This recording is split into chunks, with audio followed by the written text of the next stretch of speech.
I've bought the only Range Rover that I can afford, and in case you hadn't noticed, there are parts missing because this car has been in a crash. And to understand why I'm hanging out of the front of it like this, we have to go backwards. Back to me pretending to be Superman on the bonnet. Come on. No, further than that. Back to me trying to cook a battery. Further. How about to me slicing my finger clean in half? Kind of. No, further still. Okay, I've got it. This bit with the bonnet over my head. Is that backwards or is that actually forwards? No, we need to go backwards to this point.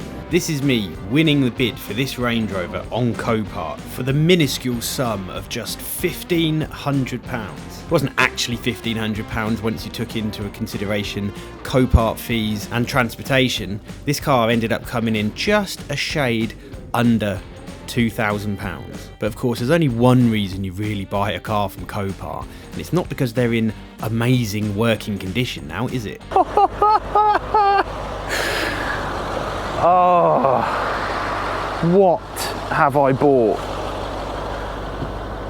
Oh my word. Oh. So the engine sounds sweet as a nut. And the rear seems to all be in pretty good nick. But this, I mean, so we need a new bonnet. We need a new wing. Oh, look at that, that's gone back into the door a little bit. But I don't think it's actually caused any damage in the door. Oh, wow. You couldn't see that in the photos, I'm telling you. Has the airbag gone off? The airbag must have gone off, surely. No? I can't see any blood or missing toes or fingers. Oh, but look at that, you can see the dash in there is just trashed. I think this is going to be not economically viable, this car, isn't it? There's no way I'm going to have to fix this for less money than it would have cost me just to buy one that wasn't smashed. Oh, that's cool. Harman Kardon Logic 7 sound system. I think the best thing about this car is that we've got over half a tank of diesel in it. Okay, the main problem with this car is quite what the missus is going to think about it. It looks nice from the back, a little bit old. Yeah, it is nice, that's why. There's nothing wrong with it, really. At the back, or this side. What the hell has happened to it? I don't know. Something has come through the windscreen. A deer? I don't know, there's no blood. Crack window here as well. Yeah, I know, yeah, that's correct. There's no blood or anything in it, but something heavy's hit it because of the way that... Oh yeah, look at the inside of the dashboard. Yeah, the dashboard's actually snapped. It drives. And that's all snapped over there. Yeah, it drives. There's no lights on the dash. Okay. Whatsoever. The engine sounds sweet. There's no smoke. You know, there's a little bit of... That's just like wear and tear. Well, you like a challenge, Nino. This is a new one for you. Do you approve or not approve? I hope it's not a murderer car. A murderer. Bank robber's car. Yeah. I like it. I mean, I think it's decent. Just minus this situation. Yeah, minus that situation. And after obtaining the royal seal of approval, this car then sat for about 4 weeks whilst I cracked on with other projects. And what I'm really hoping for is that I'm gonna pull this cover off and the magical car fairy has visited in the night and all of the damage is just gonna be magically fixed. I would appear to be out of such luck. Okay, so first things first, let's see if she has any juice. Being very careful not to get glass in my...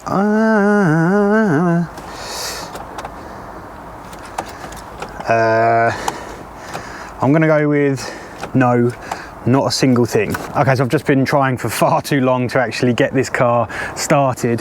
I have now pulled the battery out. I was trying to use my boost thing, the boop, boop, boop, to get it going, but this battery's got so little charge that you can't even jump it with that. So what I am going to do is just try and give this battery just a little bit of charge by cooking it. And I'm afraid to say that this is pretty much all this car is good for these days. And I know this looks like a bonnet prop, This is actually a window regulator from a Jaguar. So I'm just going to let this cook for a little while, and hopefully we'll have just enough voltage in there to hook it up to a proper battery charger and try and get something in there. Okay, so I gave that about a 30-minute boil hooked up to the car. Now I've got it hooked up to my charger. You can just hear the relay clicking on and off, and I think that's a lie, 75%. I'm gonna say that this battery is dead. Hello, I've got a reg for you. It's AV5. Yeah, I'm after a battery, please. It's an 019. Yeah, and can I get a couple of other bits as well, please? So off to the parts store I went to buy a battery and a couple of bits.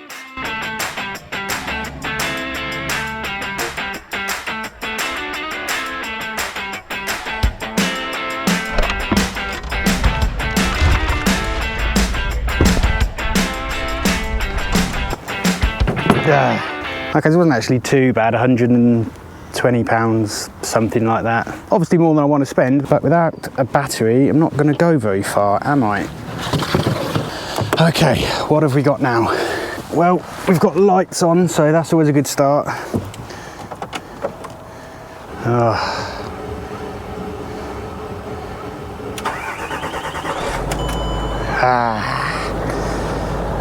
So this is the 3.6 litre twin turbo V8. I think it's a twin turbo. It's a 2007 car, but it did just start up on the key, no issues. Sounds really smooth.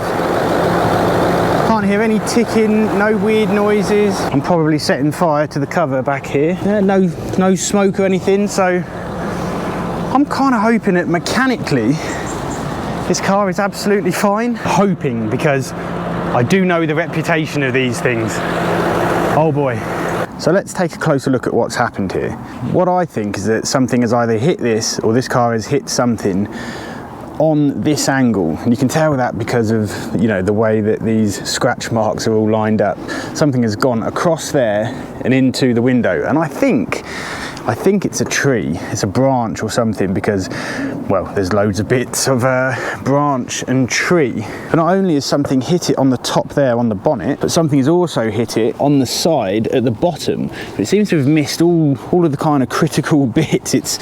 Something's hit the wing there, so you've got a big dent there. It's missed the wheel completely in the tyre, and then it's gone right down there into the side and has messed up all of this metal work down there. And then inside the car, you can see that whatever came in through the window down there is just absolutely obliterated the dashboard. It's just snapped. That's snapped all the way around there. You can see on top there where it's snapped there. This is all just snapped. Look, it's punched through the top pad of the dash there.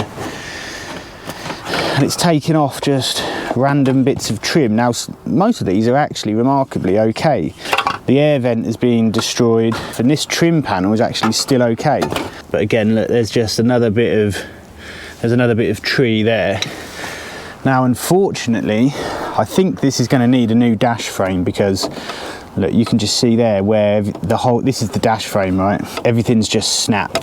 Snap there, snap there. But before I remove any of the dash, I have to get the rest of this glass out. Some of this glass is so fine, it's that really fine stuff that you just randomly find in your skin. But if I just kind of push this, you can just see, look, bits crumbling off of it. So there's no point hoovering up now until I get this out. This is my first job, safely disposing of this dodgy windscreen.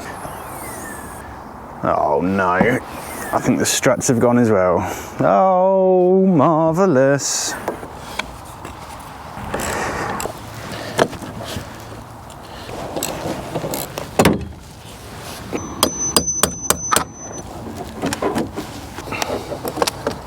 So I am going to need a new scuttle panel, because you can see where that, if it was a branch that went through there, look, it's absolutely killed the scuttle panel in a couple of places, and it's cracked down there. So unfortunately this whole thing is going to have to be replaced. Okay, now all I'm going to do is, I've got this massive great windscreen knife that I borrowed off of a mate at work, and what I'm going to do really, I suppose, is just kind of cut down in through through there like that, just to release it from whatever this is that's bonding it to the frame. I've never done this before, I don't really know what I'm talking about or what I'm doing.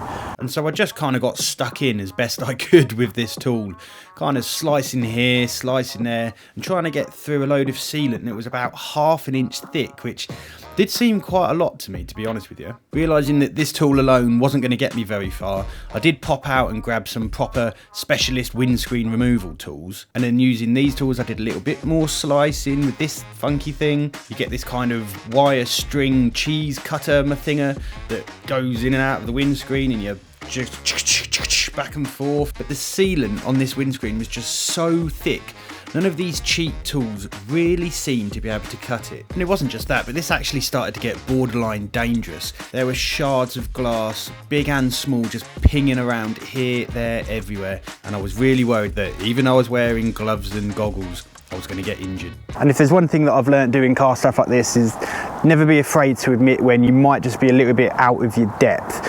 And so I think I'm going to call in professional help. Now obviously I'm not going to fit the new windscreen myself, I never was. I am going to get someone to come and fit it for me. And now obviously as part of the fitting service they obviously remove the windscreen. I was trying to jump ahead and remove it myself because as you can see obviously we need a new dashboard in here. So I wanted to remove the windscreen and just have amazing access to change the dashboard with all of this out. So what I'm going to do now, the windscreen guy is actually on his way, so I am going to get in here. I am just going to vacuum out all of this glass because I don't think it's fair of me to ask him to work kind of in these conditions. So let's get all of this out of here.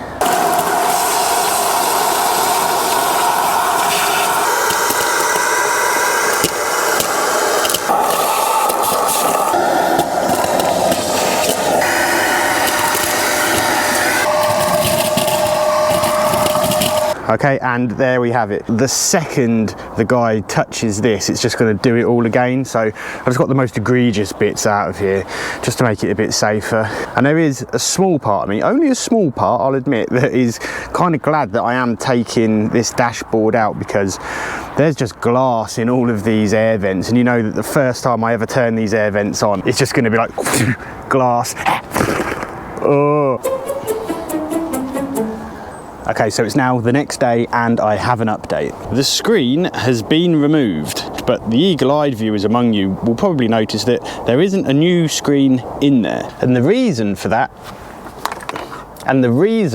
is because the guys who removed the screen said, "Are you going to replace this dashboard by any chance?" To which I obviously responded, "Yes, sir." He said, "I don't think you're going to be able to get this dash out with the screen in place." So what we decided to do was to just remove that old screen. Those guys did that. And I'm now going to remove the dashboard without a screen in place. And they're going to come back in a few days' time to then fit the screen with the dash back in place. Right, I have absolutely no idea how this dashboard comes out, and I don't have any instructions for it either, so this is just going to be, you know, a jump into it and see what happens kind of deal.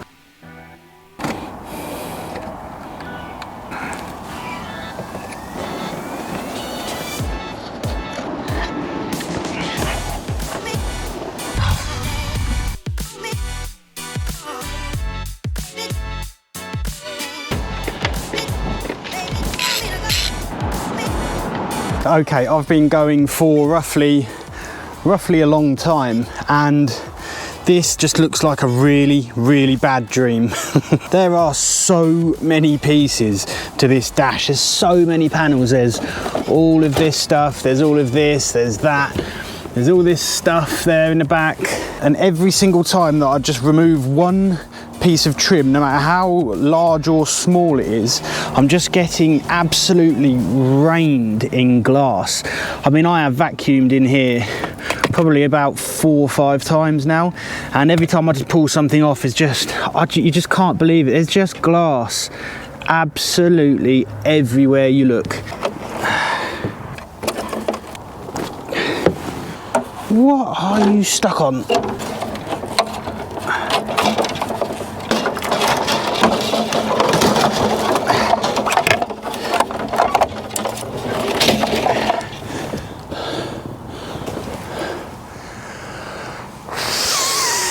But that was obviously only half the job complete. I now needed to get the new dash frame in. I managed to pick up this dash frame off of eBay for just £100, and this dash frame is in absolutely mint condition. There was nothing for it but to get this dash in by any means possible. And that's how I come to be laying on the bonnet like Superman. And this sequence has been shortened for convenience because again, this took me quite a long time. Okay, so for the good news, I got the new dash frame kind of in. It's not fixed down and I still need to pull some of the cables out. Now the bad news is I just put my hand down the back and quite severely cut myself to the point where I think I might need stitches. It's not glass either, it was just, I don't really know what it was. I think it was a sharp piece of metal. Okay, I didn't need stitches. I just gave it a good bit of pressure, and then it just seemed to have stopped, you know. And after my near-death experience, I simply got my head down and got this interior back together. Oh, that feels good to be finished. 1 trillion screws later, and just in time as well because the rain has just started.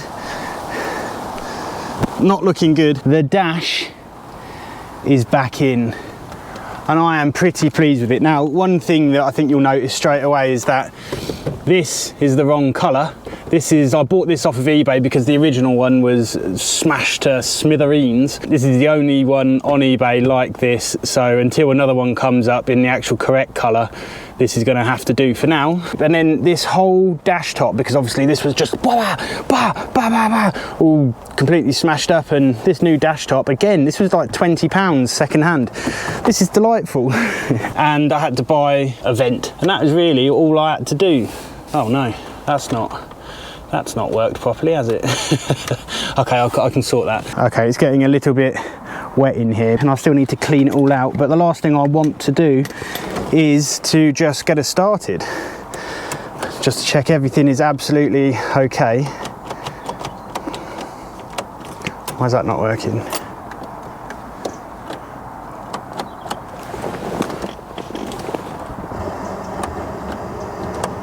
The radio's on, but I can't turn the key in the ignition.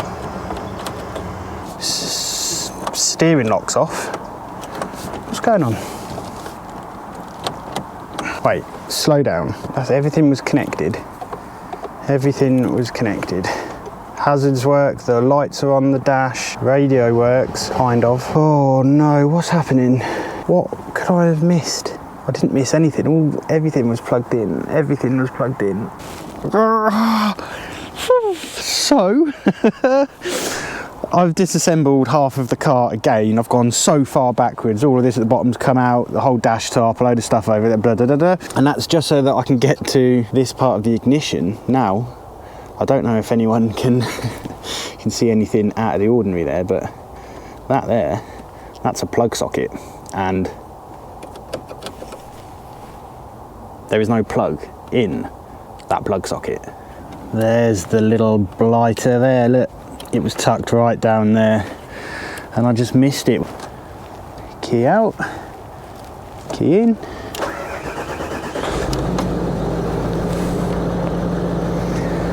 Ah, ta-da! That didn't take all that long to put that back together. I've kind of done it a couple of times now. Oh, what a schoolboy error that was. So now I can finally move on to something else that isn't this interior. And that something else is now replacing the front wing. And this particular job was actually really easy, and it was nice to have it go that way for a change. All I had to do was remove this gammy old bracket, remove the headlight, remove the wheel arch liner, then you've got about 10 really easy to access bolts, and the wing just popped off. Again, I'd managed to source a new to me second-hand wing in body colour from eBay for just £70 delivered. That is an absolute result. And this new wing simply bolts in place, no fuss, no hassle. What a delight. However, there is just always something, isn't there? And it's always my fault. So I've got the wing on, everything's looking lovely, it all lines up, perfect. And the part diagrams told me that this was the part I needed. However, it most certainly is not, but I have now called up a parts specialist, and I hope I've ordered the correct part. Now that's not going to come now for a couple of days, so I can't go any further putting this back together, because that bracket is kind of integral down here to hold on that bit there and to, you know, put the grill in there. And I also can't put in the wheel arch liner until that's in. And so this car's actually booked in for its MOT inspection tomorrow morning. Now I can't see why having those couple of panels missing, a wheel arch liner missing, is actually going to, you know, be cause for this car to fail. Now I'm having the guys back to fit the windscreen. They're probably about 2 minutes away. So once the windscreen's back in, I can refit the wipers for the inspection, and then I can come around the front. I can put the headlight back in, the front grille, and then just hope, cross my fingers, that this car goes through an MOT inspection and passes, and there's nothing actually wrong with the car mechanically. Yeah, that's nice.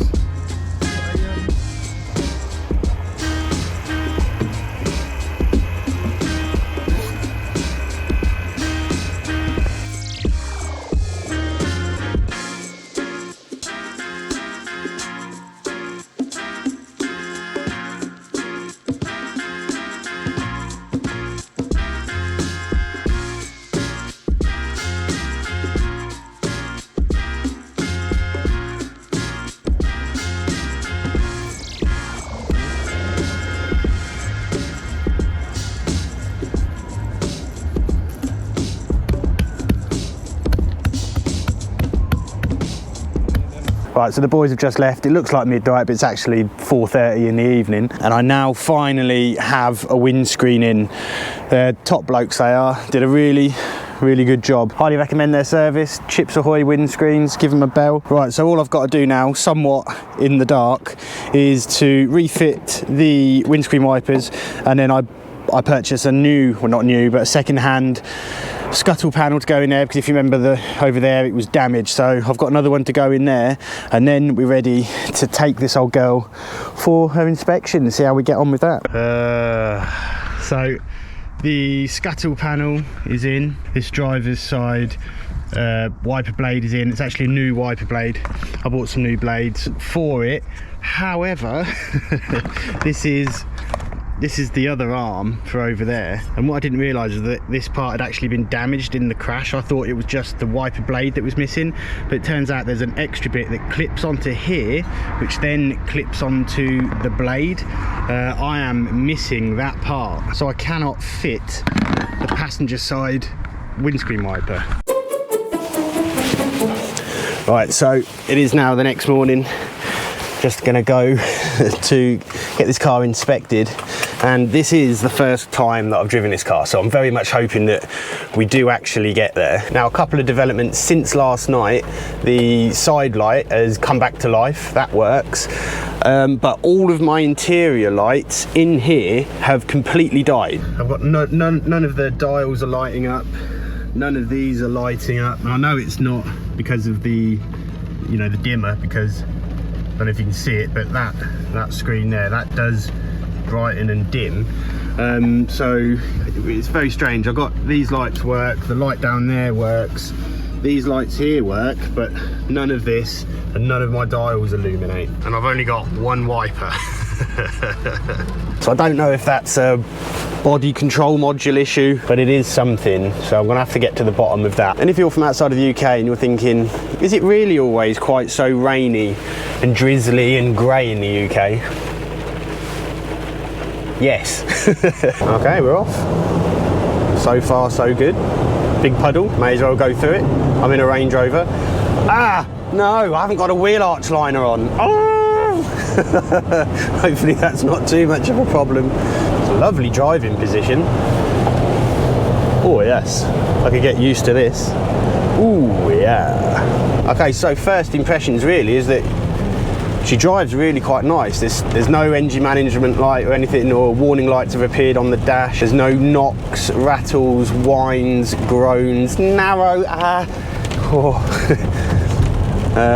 no creaking, no glass jingling around, which is which is really nice. The brakes seem to work just fine. So I arrived at my favourite local independent garage. Always support the local guys if you can. And I settled down in the waiting room of the car magazine for about 30 seconds until John came to me with the first problem. So you've replaced the dash, haven't you? Yeah. Well, the VIN number is stamped into the dash. So the VIN number that's obviously shown on this dash isn't the same. It isn't original, and he can't put it in through the system with the. So I just had to phone up Nay, go and get the logbook out, get the VIN number. Cheers, John. If you watch this back, thanks for all your help. I appreciate it. I know you actually stood just over there, but. I am pleased to say, not pleased to say anything, she failed. So it wasn't nearly as bad as I thought it was going to be honest with you. So the only thing that's actually stopping this car from passing the inspection, so the only thing that's actually keeping the car off the road, the side light that I mentioned, that's intermittent clearly, it was working when I left, isn't working now, wasn't working during the test, so that's a failure. The windscreen wiper missing, shock horror, that's a failure. And the other thing that is a failure is that the near side front anti-roll bar boot has split, so it needs a new anti-roll bar on the near side front. And then other than that, repair as soon as possible. I don't think I've actually mentioned this yet, but right here in the driver's window you can see there's a crack and it runs right up there through there. That's actually an advisory. It's not a failure, it just obscures the view a little bit. Now, as luck would actually have it, and I can't quite believe this, but with the anti-roll bar, let me just, it is absolutely hooning down with rain, but I have actually been driving around with a load of junk, with a W124 mirror, and so a mate from work, Alex, was helping his old man out, clearing out his workshop. Son of a...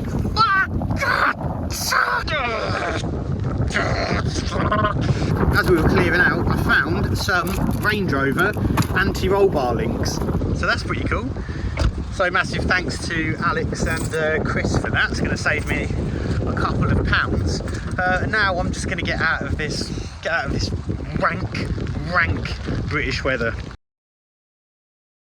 And the second that the sun did rear its lovely head, I got straight to work replacing this anti-roll bar drop link. And this was such an easy job. All you have to do is remove the wheel, remove the two nuts on the drop link, put the new one in, do the two nuts up, job is a good one. And you can see here the split boot on the old drop link. The next MOT failure to address was the incorrect VIN number. This just didn't occur to me at the time, but when you spend just 1 second thinking about it, of course it makes complete sense. This car isn't what it says it is. Luckily, I still had the old broken dashboard with the VIN number on it, so it was just a case of cutting it off and then installing it over the new one, which was a little bit more fiddly than I was first anticipating. Just gotta kind of feed it in there. Go on. Uh-oh, I've lost it. Uh-oh. Come back, come back. Oh, shit. No!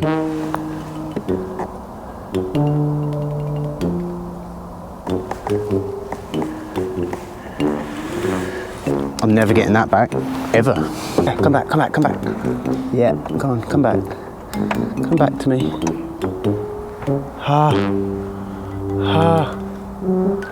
Yes. Right, okay. I need to change of plan. Right, so what I've done now is I've got a little, you can see a little bit of tape there, and then a massive great bit on the back. This is 3M VHB tape. Go on, get down there. Then go that way. Go that way. Yeah, go on. Go on, up you get. Yes! That's not too shabby.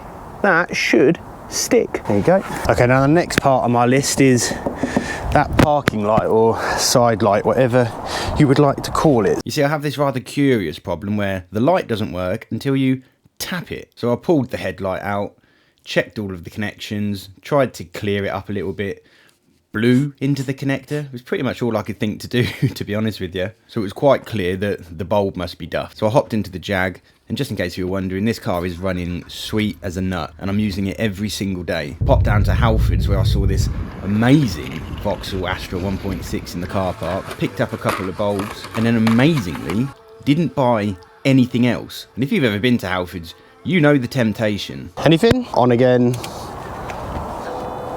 Okay, so I've been spending a little bit of time trying to work out what's going on with the illumination of the instrument cluster and then those lights there. You know, all of the indicator lights, they all work. You know, if I push that, you can see they come on. It's just the illumination when you turn the headlights on.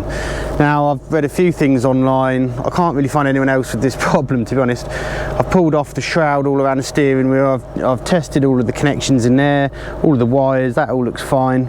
I've even been down there. There's a light control module in there, but I think that's really actually just for, you know, the headlights and the fog lights and stuff. But I tried it anyway, no luck. I've been in the fuse box, I've checked all of the fuses and they're all good. And I also hooked up my scan tool, checked to see if it was the body control module, see if there are any faults in there. Checked all the modules, absolutely fine, no codes whatsoever. I'm not sure where to go next. Well, I mean, I am sure where to go next, and I'm wondering if it involves pulling the entire dash apart, which I'm not doing. I'm not doing it again. If you've got any idea what might be causing this issue, please put it in the comments below. But I'm leaving it for the time being, and I'll come back to it at a later date.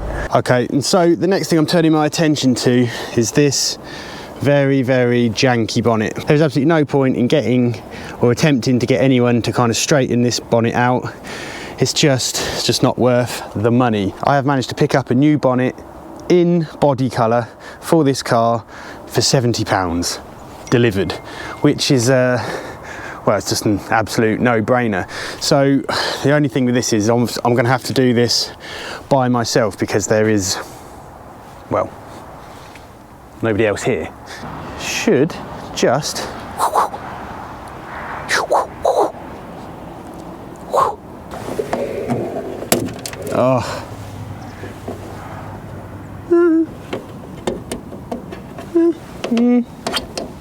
no, that snapped.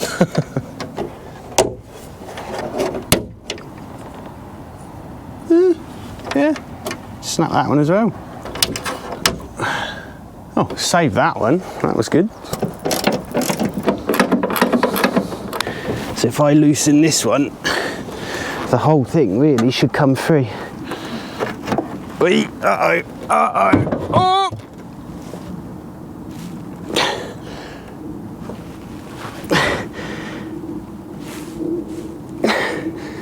Help! Stay. Stay. Stay. Stay. Okay.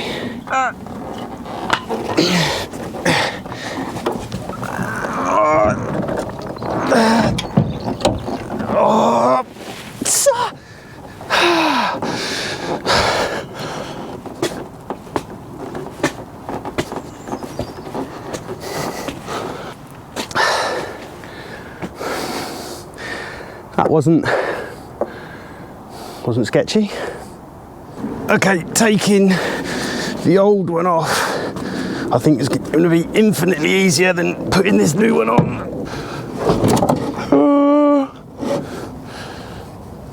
Okay, if I just put that there like that. Okay, and now I might be able to just kind of scoot it up a bit like that. And then rest it, that's it. Okay, okay. Ta-da! There we go, all fitted. That all went fine actually. So this is the first time I've actually properly looked at this this bonnet. So there is a bit of scratch in there, but you can't get your nail in it. It looks deeper than I think it is. So I think with a little bit of wet sanding on that might bring it back. Maybe needs a little bit of a touch up. Then you've got this one over here again. Well, you can kind of get your nail in that one, but I think a little bit of wet sanding again, and we'll try and work some magic on that at a later date. But apart from that, that bonnet is actually remarkably straight, and I've got it all lined up. I did a little bit of fettling, and then of course it actually opens and closes, which is 100% what you want. And then I've reconnected all of the washer jets and the cables, and luckily on this one these were already on there, so me snapping those old ones didn't really matter too much. These two here have snapped, but that's not too much of an issue for now. I'm going to see if I can get some new clips for that. But that is the bonnet complete. And as I was doing that, the postman came, and I got myself a genuine one of these clips. And so this is the wiper arm, and that fits in there like that, and then the wiper blade fits on. So what I'm going to do is I'm going to get that fitted on there, get the wiper fitted to the car, just in time for some more lovely British weather.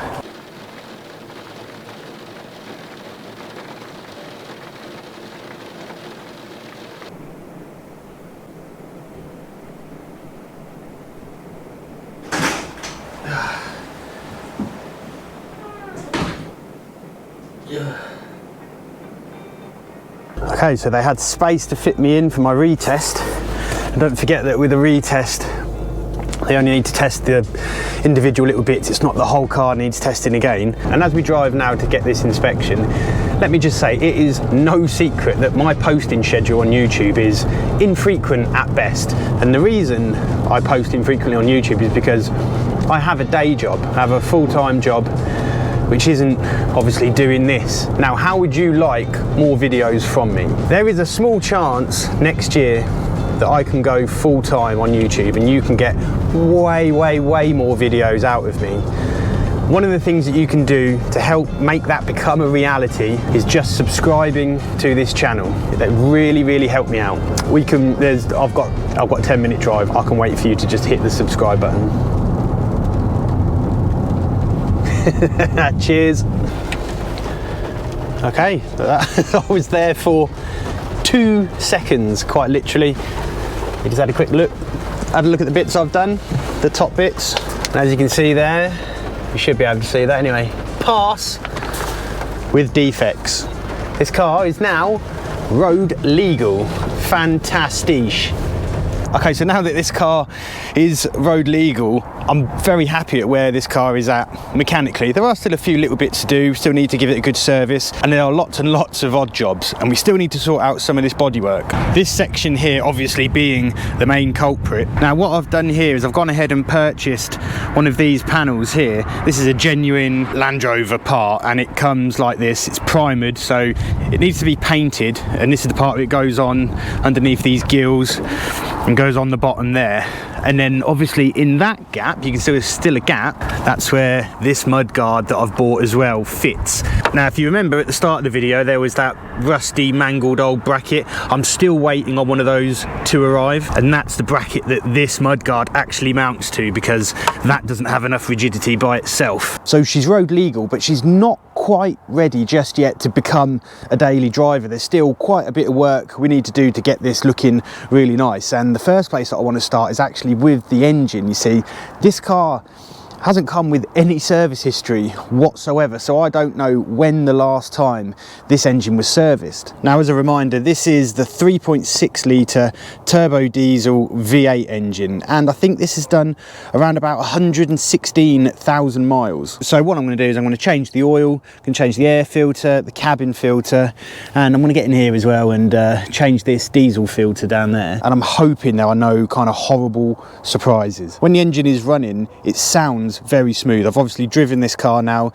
The engine performs absolutely lovely. There's no weird ticks, rattles, clunks or bangs or anything like that. And crucially for one of these cars, or crucially for any car, who am I kidding? There are no engine management lights on. So that's fantastic. And you know what? This is the first SUV that I've ever owned or ever worked on. And to be honest with you, I can't believe that I've never thought about getting one before, because look how high everything is. Everything is just within reach, whereas, you know, with a car, you're kind of, you know, bent over like this, trying to, you know, get everything down there. This is lovely. This is this is just here. And obviously I work outside and without a lift.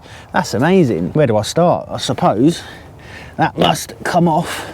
And one thing I want to check, which I know is a really common issue on these, is that these intercooler pipes are really prone to splitting, and they can cause all sorts of problems.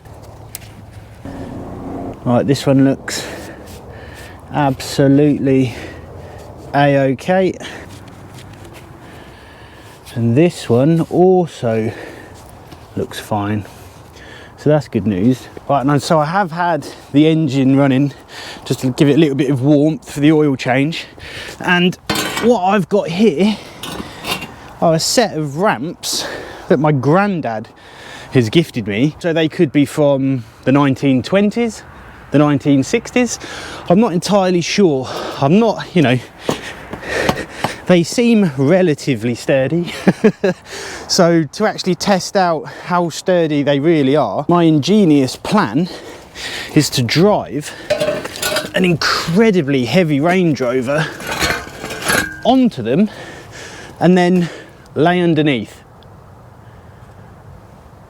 I tell you what though, these things are 100% homemade. I can tell you that right now. And the reason that I'm using these ramps is because I don't actually own a jack that can lift this car up high enough for me to, you know, safely get in and out underneath of it. Something I just didn't think about whatsoever. Okay, so this is either going to go really well or it's going to go really badly. It's literally, it's a 50-50 at this point. Am I on? Am I on enough? Oh! Could I just go to there, do you reckon?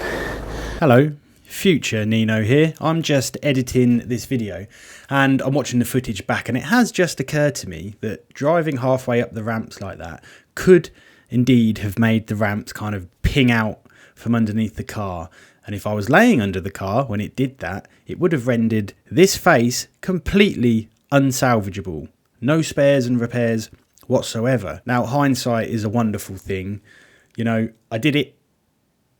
They didn't fall out. I'm here to tell the tale. Learn from my mistakes. Don't do that ever. Okay, great. Thank you. Back to the video. Now I'm making some assumptions here. The assumptions I'm making are that this is a Range Rover and I know they're good off-road, and so they should be able to hold themselves on an incline a lot steeper than that.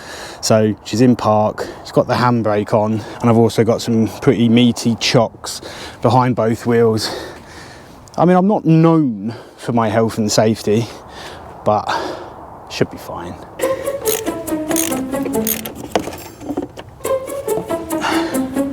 Right, I want to just show you something really quickly. I want to show you an absolutely genius piece of engineering. So these Range Rovers don't just have one drain plug. So you can see the drain plug right there. That's on the front, but these Range Rovers actually have two. The other drain plug is right in there, right on top of this whole cross-membery bit. So how am I going to drain the oil out of this back one without it just spilling over the top of all of this? Because there's just, look, there's no way you can just catch it. It's the drain plug is right where my finger is above that bit of metal. That's really, really well thought out. You know, and really this one's not that much better, to be honest, because the oil's just going to spurt straight that way and then, you know, onto this part there of the subframe. So well done Land Rover. So this drain plug, I mean, is on the surface very rusty. I don't know if that gives any kind of indication as to how long it's been since this oil was drained. Go on, get on. Yep.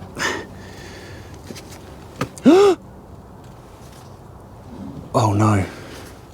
Oh no. Oh, I just rounded it completely on the very first try.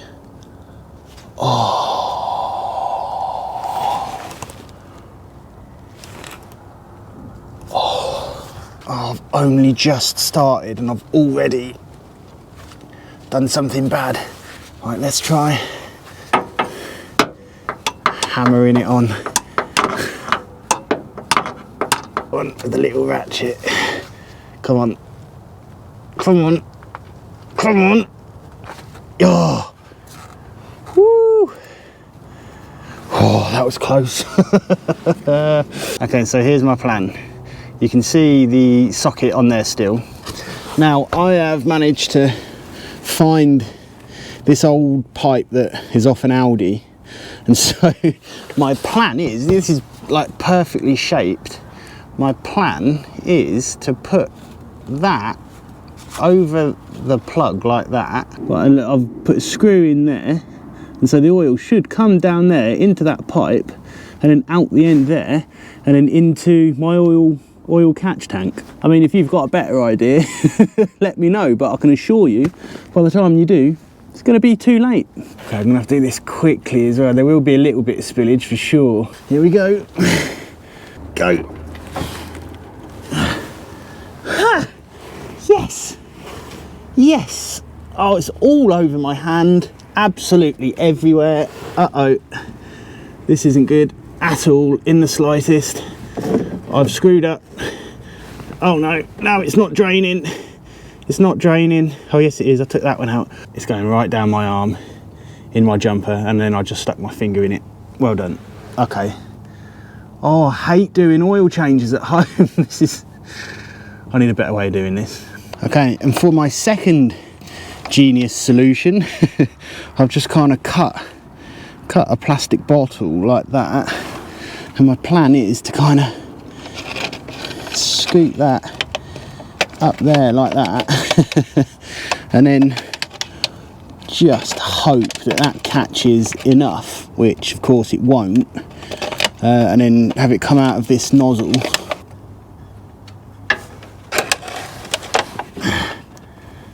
Okay, kinda,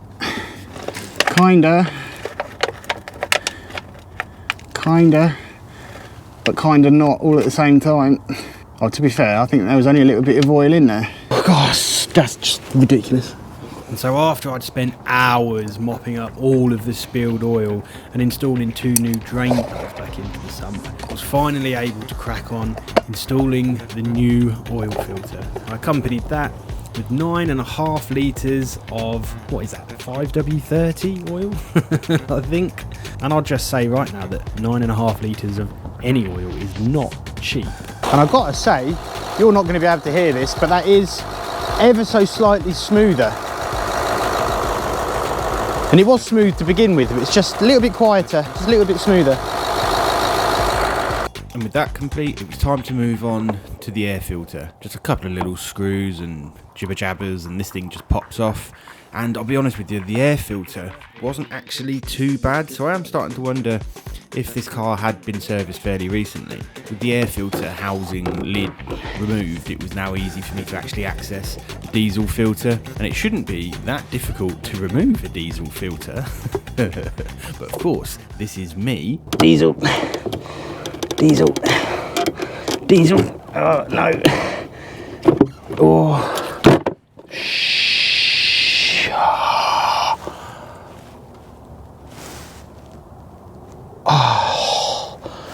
Oh, Nino, you complete moron. See this plug on the bottom and it snagged. So after dealing with the clean-up operation on aisle V8, I swapped out the fuel filter with a like-for-like item, making sure to write the date on it. This is just going to help anybody in the future. I then reinstalled the fuel filter with way less fanfare than how it came out. Then it was just a case of replacing the air filter, replacing the cabin filter,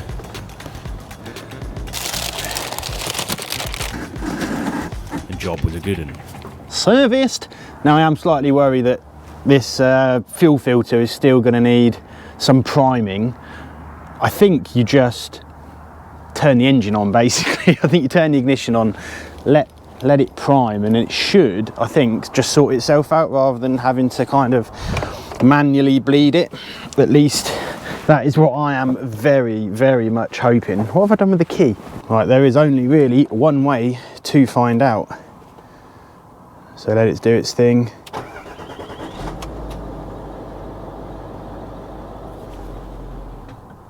Oh, there we go, cut out because there's no diesel. Oh no, am I going to have to bleed this? Is there a way of bleeding it? There must be. Come on.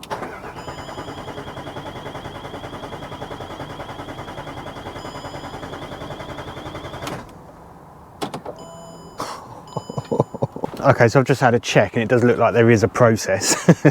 Yes, I should have checked first, but I didn't. I'm too gung-ho sometimes for my own good.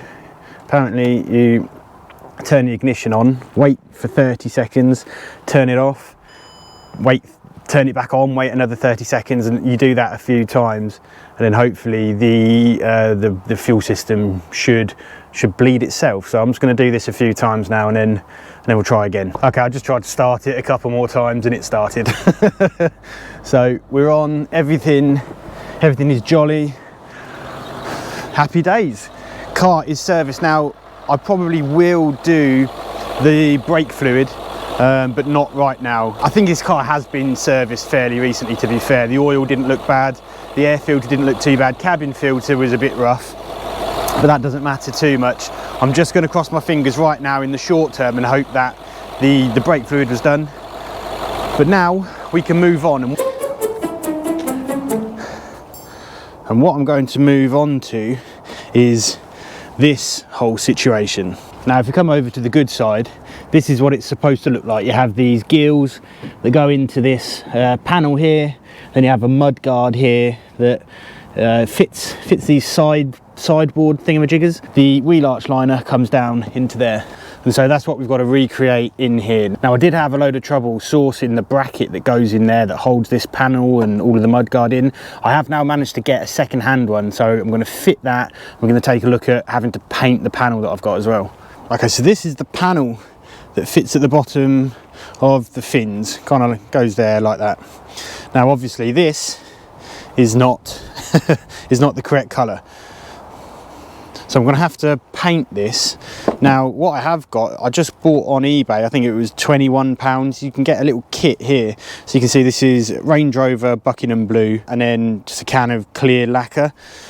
Now I did try to get some you know, decent 2K clear coat in a can, but I didn't have time, so I'm gonna use this clear lacquer and hope that it just gives a good enough finish. You know, it is a fairly cheap solution to have in this you know, painted professionally, and it might just be good enough, which is all I kind of want at this stage. So it was off to my makeshift paint booth in the shed, and seeing as the outside temperature and actually the temperature inside this shed was about 2 degrees C, I just used the heat gun to warm up the paint can and to warm up the surface of the panel just a little bit. Not make it hot, but just make it slightly less cold. I then gave it a nice coat of paint, and then again just used the heat gun just to help the drying process after it had already been sitting for about 10 minutes. Just wasn't drying in the cold. I ended up giving the panel 2 coats of paint, which gave it a really nice finish. And then after that second coat of paint had dried, I then gave it a couple of coats of clear.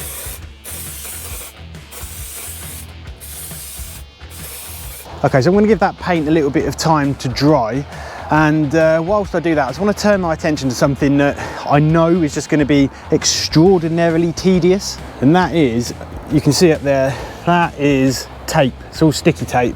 It goes all the way right over to that bit there, and this was where when this car was at Copart and the windscreen was all caved in, they stuck a big sticky tape sheet thingamajigger right the way over it, and this is what's left. You peel it and then it just comes off in the tiniest little chunks. Nothing actually quite comes off. It's the most irritating thing. Look at this, look, if you just try and grab a bit of it, you can get about that much every time. Oh, so what I've got here is I've bought this plastic scraper, so I think what I'm going to have to do is probably using a bit of heat gun, and then, you know, maybe some acetone and stuff like that, is to just really slowly, oh, I mean, look at this, look. Tell me this isn't the most tedious thing you've ever had to watch. And now spare a thought for me, because I've got to go over the whole thing. And I only managed to get a couple of minutes into this tedium before I noticed yet another issue. I have just noticed something horrendous whilst I'm up here doing this, and I cannot believe I've only just noticed it. Look at that. Look at the size of that dent. Look at that. Look, it's right on the crease there. Look at it. It's that big. I cannot believe I've only just noticed that. Look. That's really annoying, and I'll tell you why that's really annoying. It's obviously because in the last video we had the windscreen out. Whilst the windscreen was out, I could have had a dent man come, and then he could have got up behind the headlining and that could have helped him pull that out if he needed to. Oh, I'm so annoyed. How? It's so obvious. Look at it. Look at it. Look at it. Oh. Well, you know, you can't unsee it now. Everywhere you look is just like, oh well, fair enough. Right, I've only made it this far, but I'm actually pleased to say that it's not too bad actually getting that off. Once you get the heat gun on there, just give it just a little tickle of heat with that scraper, and it actually comes off really easy. And that's just residue. And I'm going to carry on getting that off, but I'm absolutely dying to see how this painting that I've done has come out. Okay, let's have a look then. Oh, I am moderately happy with that.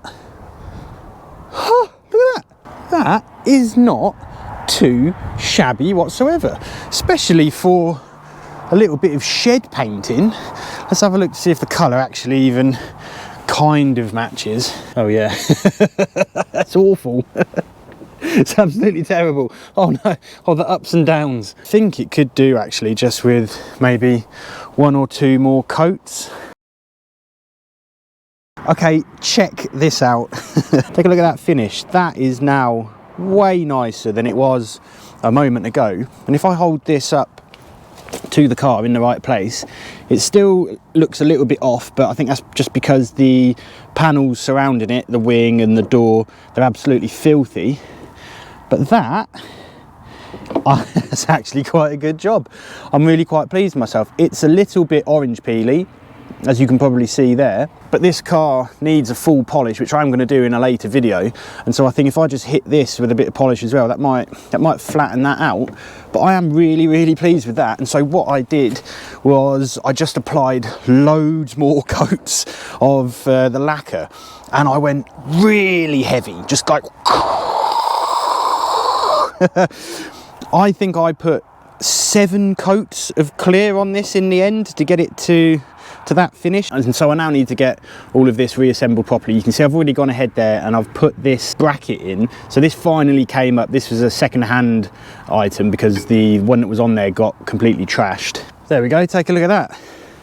That looks absolutely brilliant in there. That's perfect.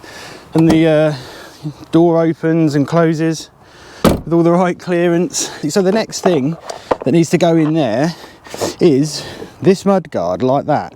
Now I've been checking the other side to see exactly how it fits, and it doesn't look as though there are going to be any fitment issues. That sits like that, just about there, down from the top. Now the only thing is that because I don't plan any further than, I don't know, about 30 seconds ahead any given time, you can kind of see in, well, you probably can't see in there, but this mudguard needs to actually bolt to this, and so there's a hole in the mudguard up there, there's another hole there, and so what that means is that I'm actually going to have to drill through this cover in 2 separate places, which is slightly annoying because I would have preferred to have drilled it and then painted it, but you know, you live and you learn, don't you? Okay, so just get that fitted in place there. Is that right? Yeah, there. So then I'm going to get my pick and I'm just going to score my lovely fresh paint. Oh. Okay, so the middle is about there-ish. I don't want to do it. Now this panel is, it's only plastic, so I'm not very good at this sort of stuff. Oh, this panel cost me £70 and I painted it. Too late now.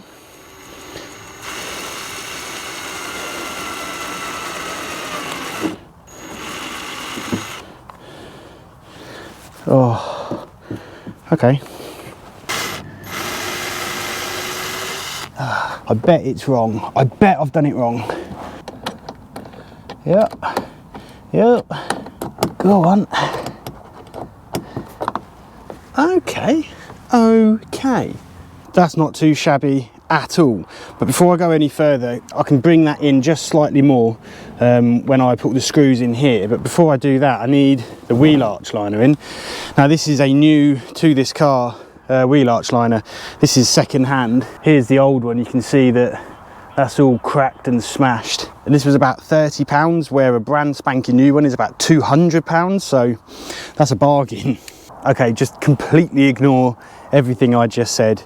I just came to fit this this replacement wheel arch liner. So this is the old one, this is the new one, and it is completely wrong. That's different, that whole area. This bit at the front with those tabs on it is completely, like, this whole section shouldn't be on there.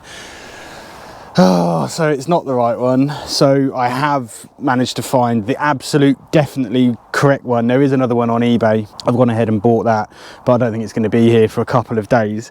So I can't really progress any further here. We can move on though, for sure. And when I say move on, what I actually mean is just move slightly backwards once more, because I now need to get all of this sticky residue off. The heat gun and the scraper worked absolute wonders for getting all the tape off, but as you can see, look, I'm left with all of this residue. So all I did was just attacked it with some panel wipe and a microfiber cloth, and as you can see here, this just worked absolute wonders. It just rubbed straight off, and the result that it's left behind, I'm really quite pleased with. Okay, moving on again.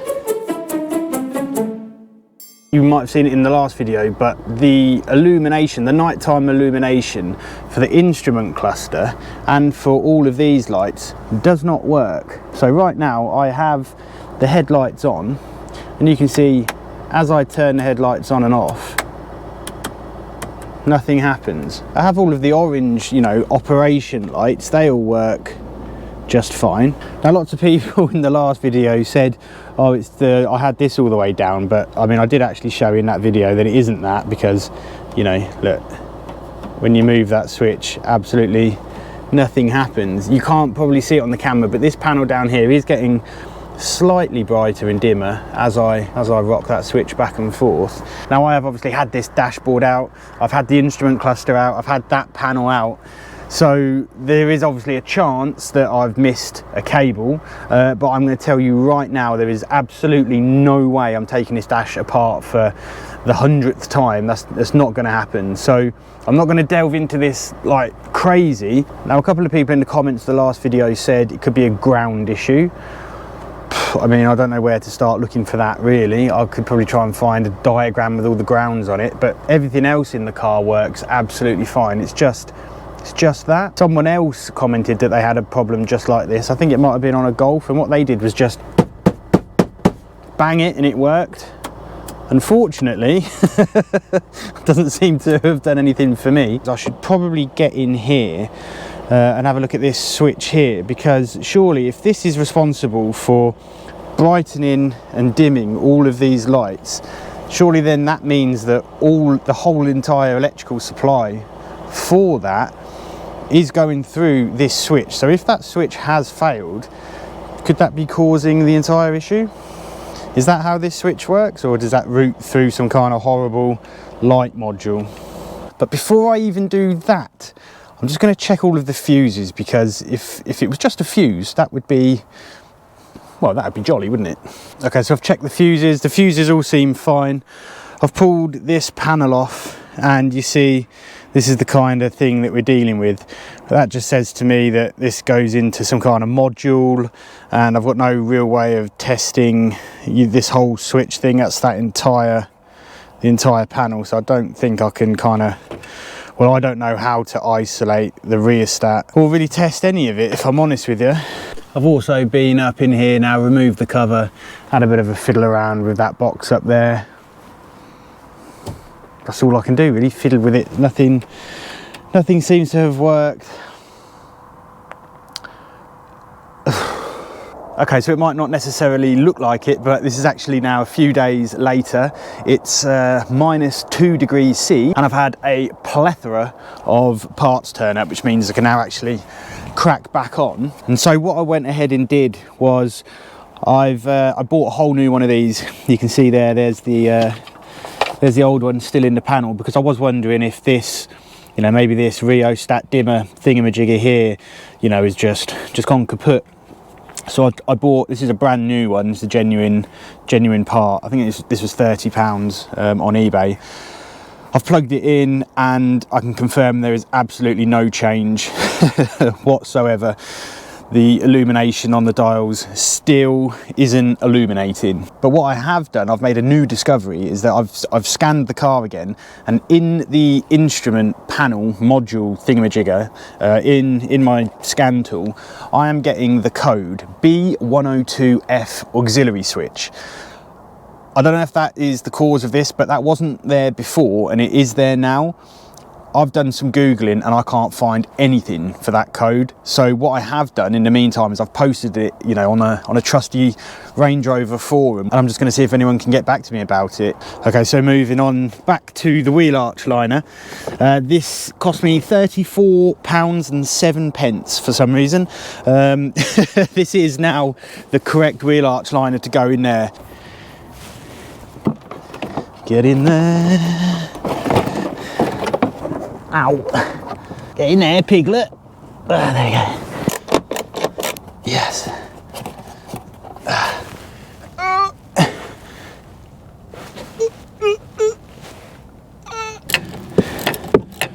How, and I do mean how, does that go in there? There's not a chance on this planet that... Oh yeah, maybe that could go there like that.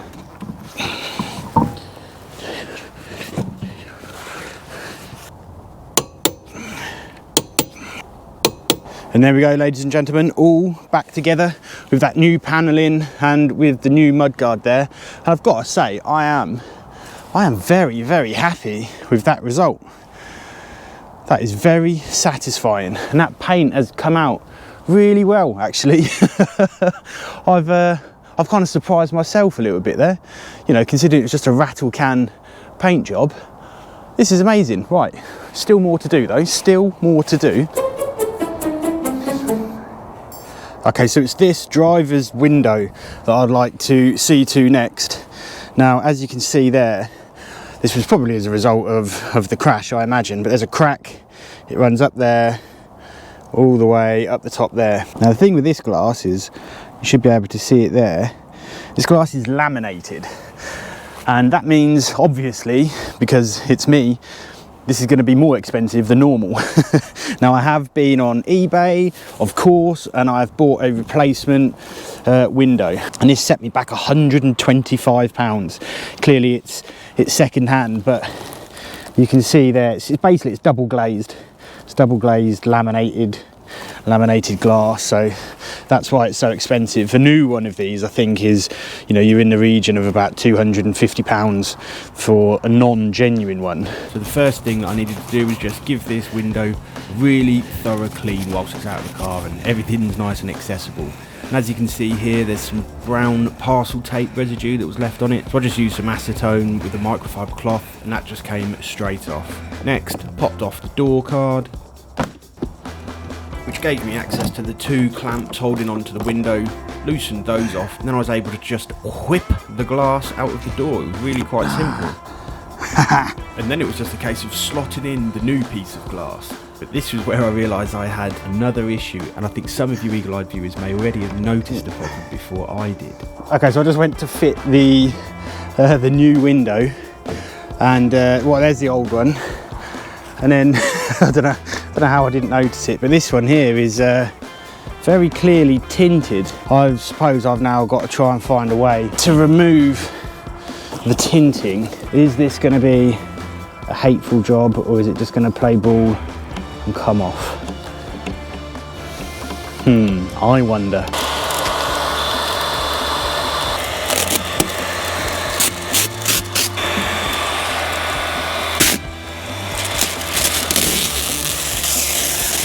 Right, that really wasn't too bad, and there's minimal residue left over, so that's pretty cool. And we know what to do with residue, don't we, at this point? Let's get a little bit of acetone on it, buddy. Then it really was a case of just slotting the glass back in, doing up the clamps, reinstalling the door card, and hey presto, the new window was fitted. And it's nice now to have a window without a crack in it. You can see down here I missed a little bit of residue from the window tint, so I'll remove all of that, you know, in my own time, I suppose. And then it was time for yet another task. If these cars are as unreliable as everyone says they are, then that means I'm going to be getting in here quite a lot. And if I am going to be getting in here quite a lot, I can't be having that. So what I've done is I've gone ahead and I've just bought 2 replacement gas struts for the bonnet. These should just fit in kind of. Oh.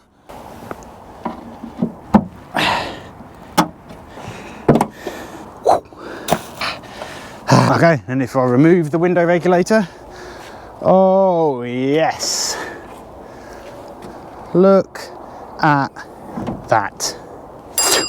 And then next up is I would like to replace this rear windscreen wiper. It's quite hard to see in there, but it's just not touching in multiple places. I've bought a new one and I think it's just going to be switch it in, switch it out, shake it all about, and then that'll be done.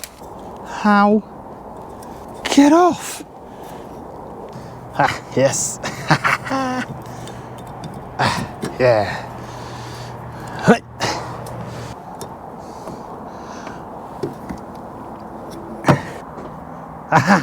I cannot be stopped.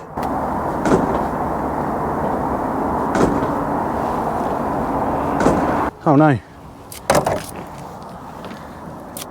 That's not good, is it? Don't do that. Ah! The blade is fouling on that. Okay, watch and listen. The rear wiper now works as intended, and the adjustment that I did was actually fitting the blade correctly. Oh, anyone else ever struggle with the easiest of tasks? And now I'd like to turn my attention to this. This A-pillar trim cover panel thing has seen better days, clearly. This is where whatever came through the windscreen in the crash, I'm pretty sure it was a branch, has come through, and it's obviously it's annihilated this whole trim panel. So let's get this sorted. And so as usual, I've bought a replacement trim panel on eBay. This cost me 30 quid. You can see I've also got another one here. And so I actually bought this one thinking it was correct. But if you can see, they're very close, those colours, but they're ever so slightly off. This one here is what's called ivory. It's actually the same colour. You can see that this glove box is different colour to the rest of the interior. This colour is called parchment.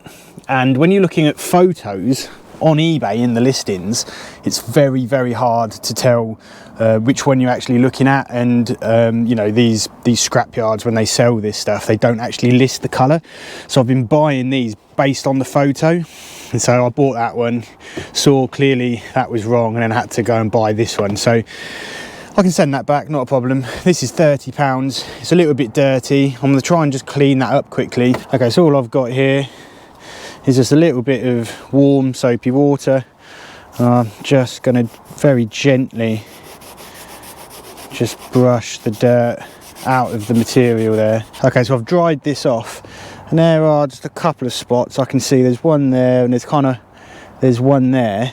So all I'm going to do now is, my missus absolutely swears by this stuff, so just a couple of little sprays of that, wipe it on with a cloth, and then hopefully that will come out nicely. Just brushing it with the soap there has removed the majority of that dirt.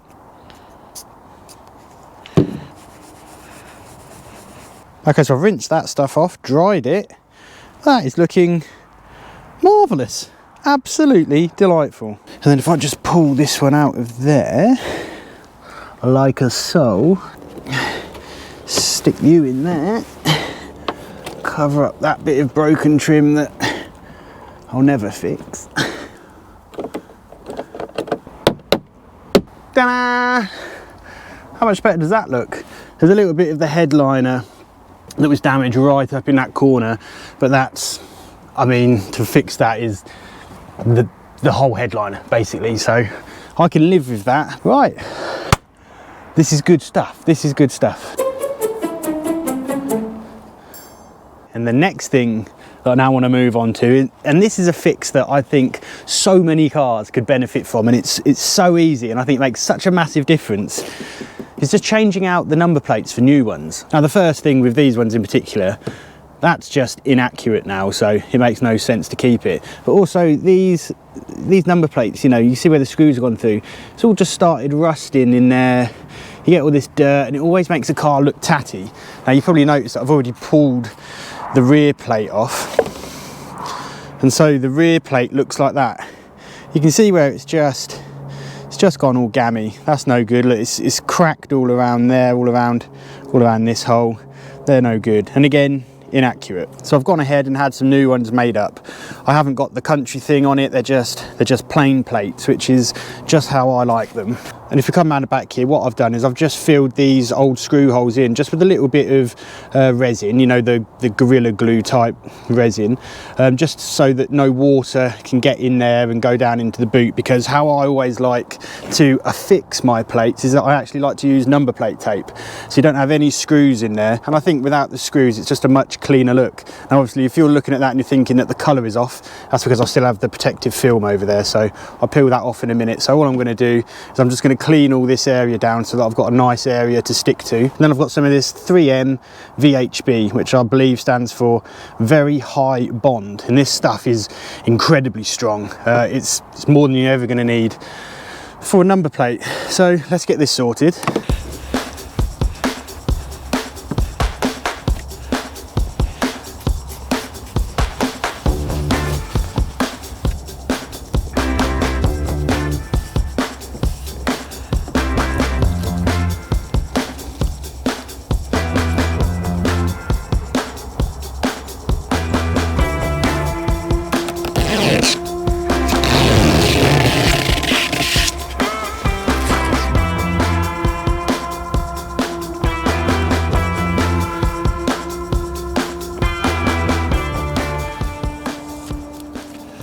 Lovely. So there you have a little bit of a before and after on the front and a before and after on the rear. It's just the little bits, they always make such a difference, just the tiny little bits of detail. Yeah, dead happy with that, dead happy with that.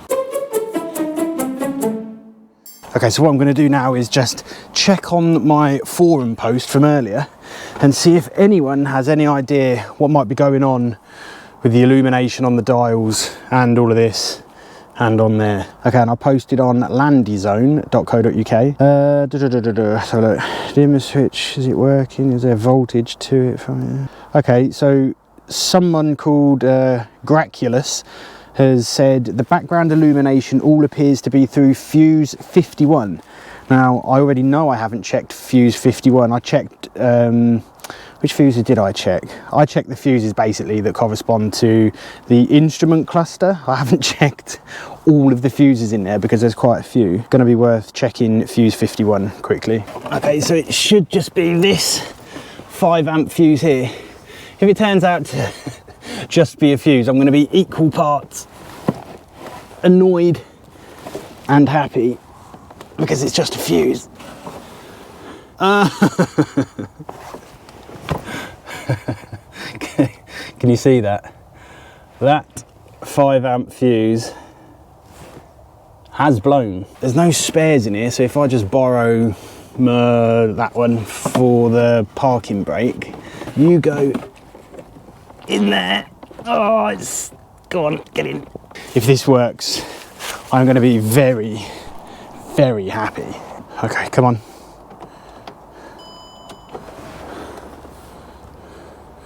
Okay, what are you saying? Yes, yes, yes.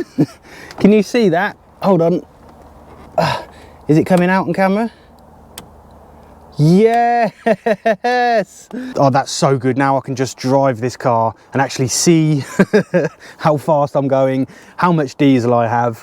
What an absolute result. Thank you to Graculus on Landizone. And whilst I have you, are you enjoying these videos? I am on a mission to go full-time on YouTube. But if you want way more out of me, just hit subscribe, and I'm telling you, that is the best way you can help me achieve that. Thank you ever so much. But any enthusiasm or chippiness that I had at this point was about to fade away because it was time to wash the car. I don't wanna. And regular viewers of the channel will know quite how much I hate washing cars. So I forced some headphones in my ears, put on some upbeat drum and bass, danced around my driveway like a buffoon, nearly did my back in, and then cracked on.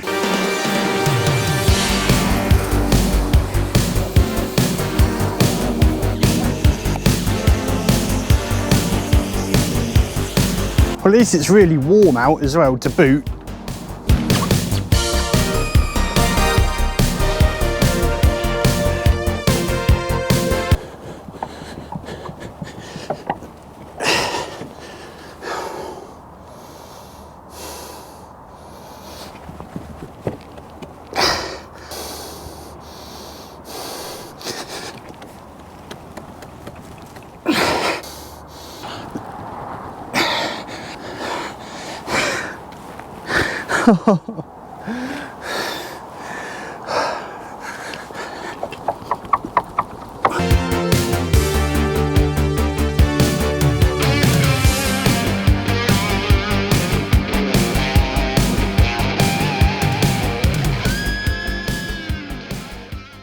So I do this every time I wash a car. I go into it absolutely hating it, and then it's all lovely and clean, and then I really enjoy the result. It was only a very basic quick clean, and I'm really glad that I did, because it was the first time that I've seen this bonnet actually all clean, because this got replaced in the last video if you remember, and this came out of a scrapyard. So now I've actually cleaned it, you know, you can see just a little bit more where it needs a little bit of attention. There's a scratch there, there was one around here somewhere, yeah, there's one there that I didn't see before until I've just cleaned it now.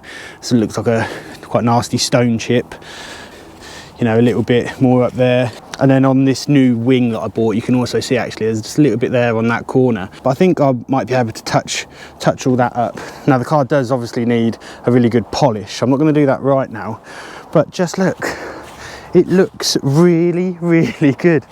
I'm so pleased with the result. I did manage to get that off in the end using my new favourite tool, acetone, and now it's also uncovered a little bit of, you know, it's going to be corrosion under there. These boot lids are famous for corroding. You can see it starting to just come through there, but nothing too bad. I've seen a lot worse. Look how smart that is. I'm sorry, but that is a very smart car. I also got all the extra gubbins off of the window there. I really like these Range Rovers. I really like them. And now obviously, of course, here's my favourite bit. Oh, and I think I'm going to run this as my new daily. I can't wait to get this out on the road.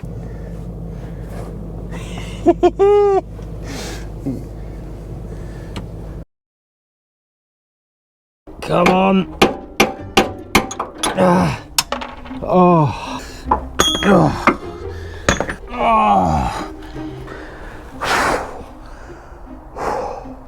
What a complete nightmare. This car was not supposed to end up like this. No, your eyes are not deceiving you.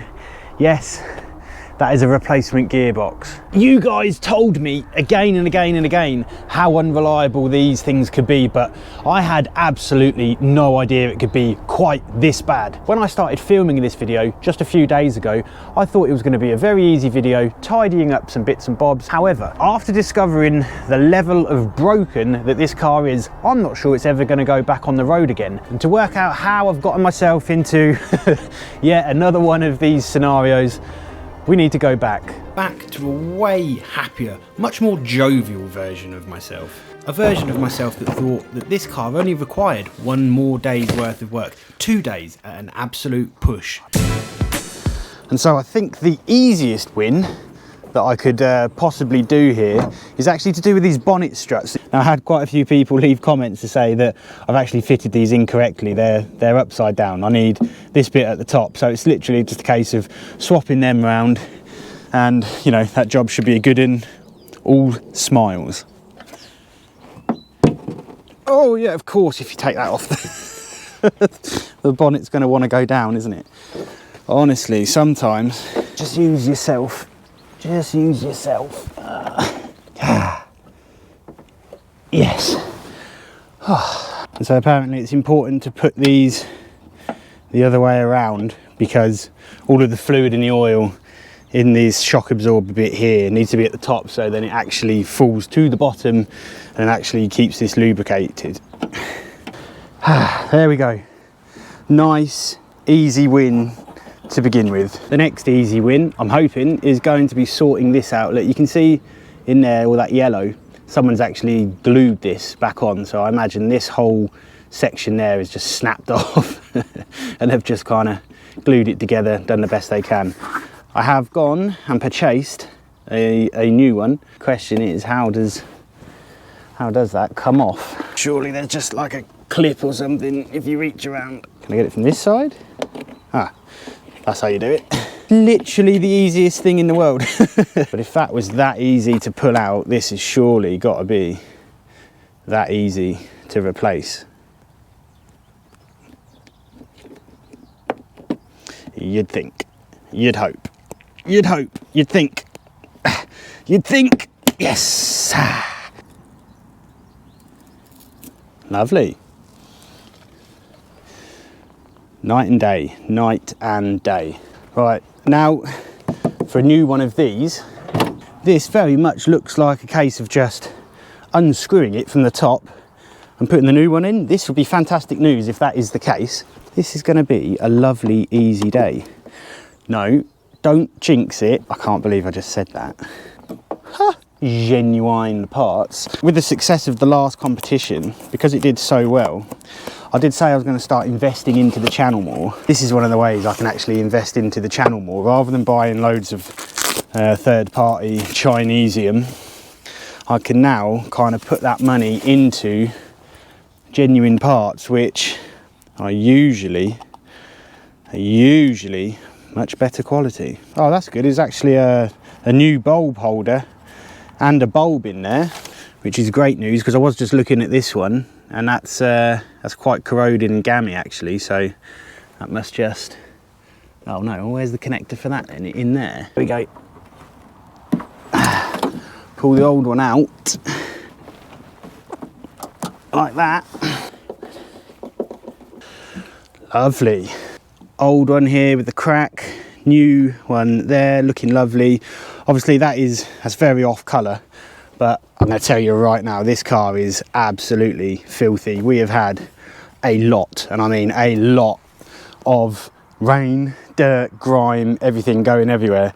Although to be fair, that might actually be a little bit discoloured. Maybe I'll polish that up to get that shining like that one, or maybe I'll just make that one dirty to match that one. Let's just make sure that reverse light works. Is it on? Is the reverse light on? Right, and while we're in here again, we may as well make this whole section of the video about the rear of the car. You can see right there, that's snapped. So that's the tailgate,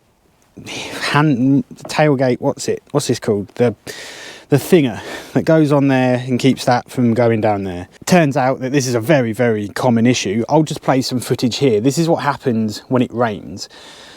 You can see that the water goes all the way down that channel, down the whole side of that boot, and then obviously it pours past there, it corrodes this, and then they break. Also, these boot lids are absolutely renowned for rusting along this edge. You can see this one has just started to do it. You can see it's just starting to bubble through. It's almost impossible to find one of these Range Rovers where that hasn't happened. And I can tell you right now that compared to some of the cars out there, is very good. Lots of these cars, it's actually completely fine on that side. There are so many Range Rovers where it just travels like that, and it's really quite something. So this isn't too bad. I'm not going to deal with that right now because that needs some professional attention with a welder, and as you know, I can't weld. So I like to call these kinds of fixes respectability fixes, because you know, they just kind of make the car more respectable. You know, your missus is more likely to get in this car without going, oh, I'm not getting in that. Now, this is obviously just going to be completely rusted. It's not going to come off, is it? Come on. Oh, it's bitten. No.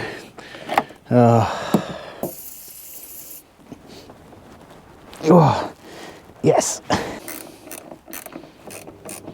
Right, and now for the ultimate test. Oh. And then for this rear light here, you know, it's let a load of water in, it's cracked there, it's cracked around the side there. So what I've gone and done is I have purchased not a new light, but a new to this car light. This is a second-hand genuine. And the reason I've gone second-hand genuine for this, the new genuine lights are about £250–300, so that's just out of the question. A repro light, all of the ones I could find are ever so slightly different to the genuine lights. So if I was to put a new repro one on here, it's just going to be mismatched, and you probably wouldn't even notice it, but I notice it. So for the same price as a new repro, you can get a second-hand genuine, which is what I've gone and done here. And as you can see, this is in, you know, better condition than that one. But I think, just looking at it, this is just a case of, again, a couple of screws, I'm hoping, and this is going to pop right off. Now, I have got to say at this point that this Range Rover has been actually a bit of a joy to work on. They're really quite easy to work on. It's absolutely nothing like a Volkswagen or an Audi from my experience. And not only that, but the aftermarket support for these cars is phenomenal. There are so many companies that sell parts for these cars. There's so many specialists as well. There is a really thriving community for Land Rovers. Anyone who has a Land Rover already knows that. They're sitting there thinking, yeah, I know, that's kind of why I'm into Land Rovers. And you kind of just, aha, beautiful. Okay, then the new one must just scoot back in there. Oh, such a shame about those scratches. Those ones there, I think that will polish out quite well. Most of that will polish out well. That will. It's just these couple of little bits up there, you know, that's kind of gone through the lacquer, unfortunately. It's a little bit mushy there, but it's not cracked. That's all right. All right, I need you to tell me if these lights come on. The main headlight thing, yeah. Brake light, is that working? Indicator. And how about this for a complete result? The other half just reminded me that I did, in fact, buy a pair of these reversing lights. Shabow! Yes. Much better. Yeah, look, that's just a very jolly rear end. Big fan of that. Big fan of that.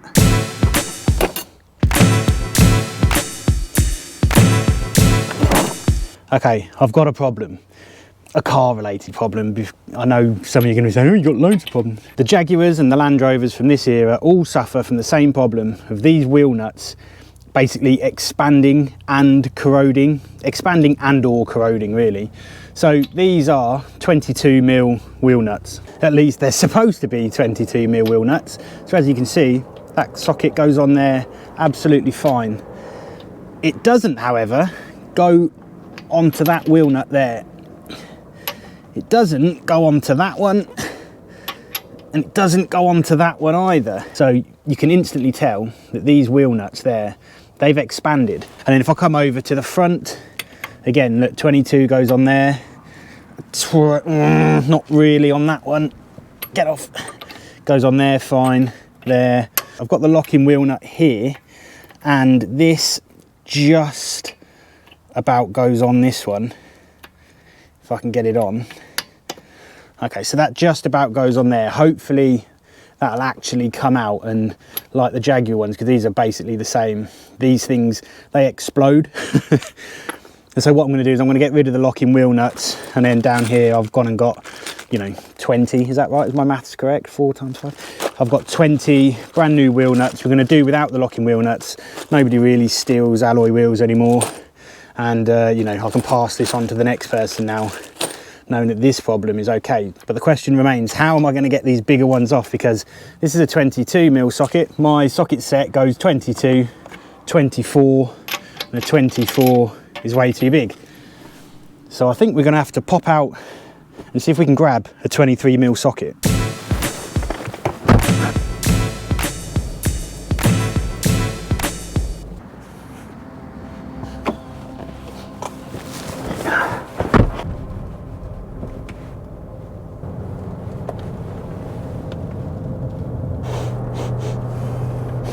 I smell burning.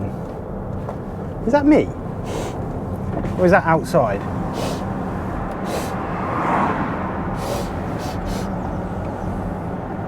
Hey, what are you doing now? Shift.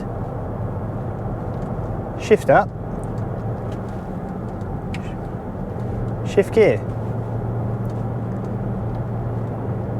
It's not shifting up. What are you doing? Shift up. Not shifting down either. Oh my God, what's going on? It's not shifting down. So it's gone straight into neutral. Will it pull off? Will it pull off? Yep, don't die here. Second, third, into third. Go on, fourth. Doesn't want fourth. And then you take your foot off the throttle and it goes down. We don't downshift, we're going straight into neutral. What's going on? Don't do this to me. Don't do this. At least let me get home. Don't die. What's happening? It's burning. I can smell burning. What does this mean? Is the gearbox on fire? All right, go. Fourth. Go on, fifth. Fifth. Doesn't want fifth. Doesn't want fifth. Oh, it does if you go manually. If you shift manually, it'll have it. Oh, that smell of burning's too much. I've got to pull over. And I've got juddering. Great. Absolutely perfect timing. What on earth is that? I don't know. There's no fluid dripping out of anything. I can't see any smoke or anything like that.